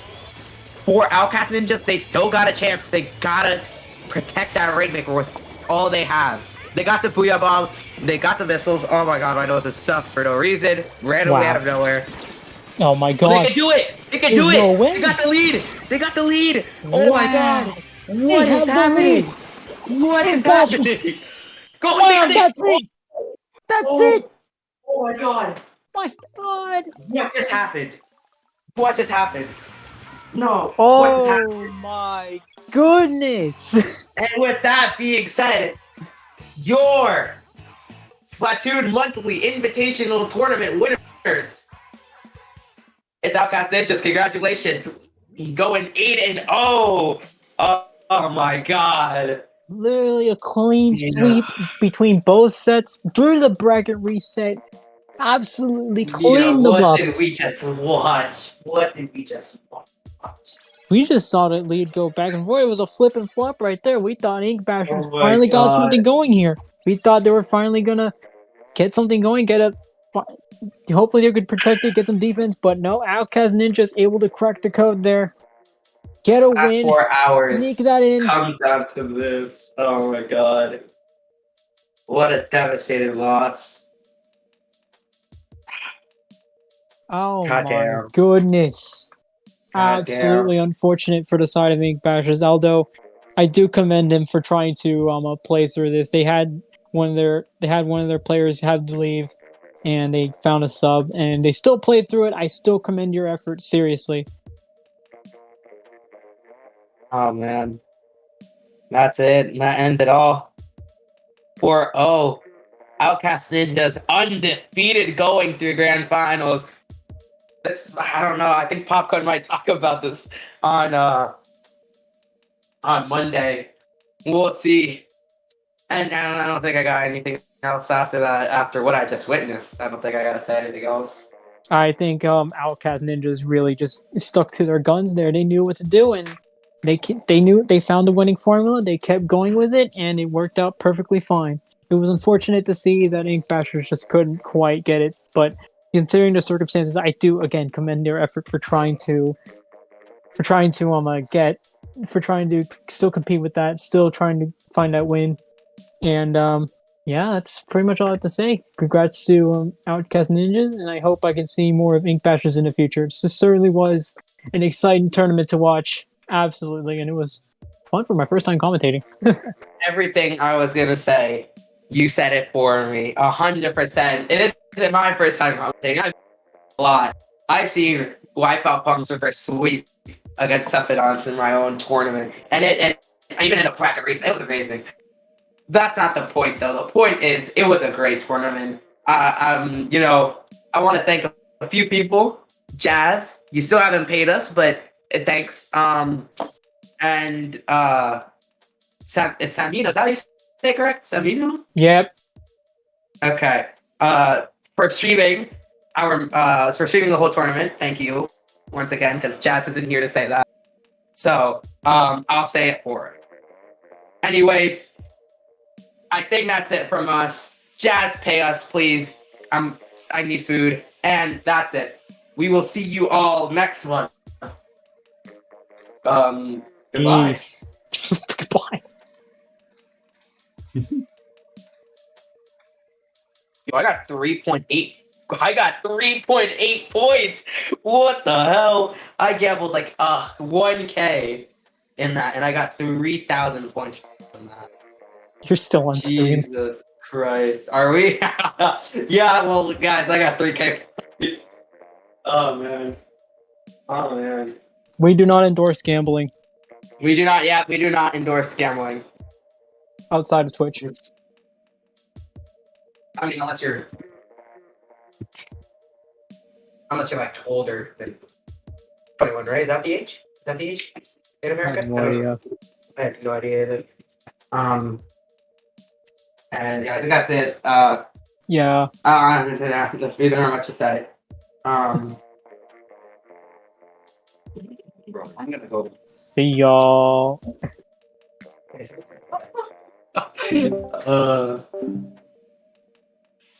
Well, that was a very fun tournament stream, so thank you all for watching. Make sure to follow me on Twitter, Twitch, and YouTube to stay up to date with what I'm working on. And Shad, I'll DM you about that for the 1v1. So, yep. Until next time.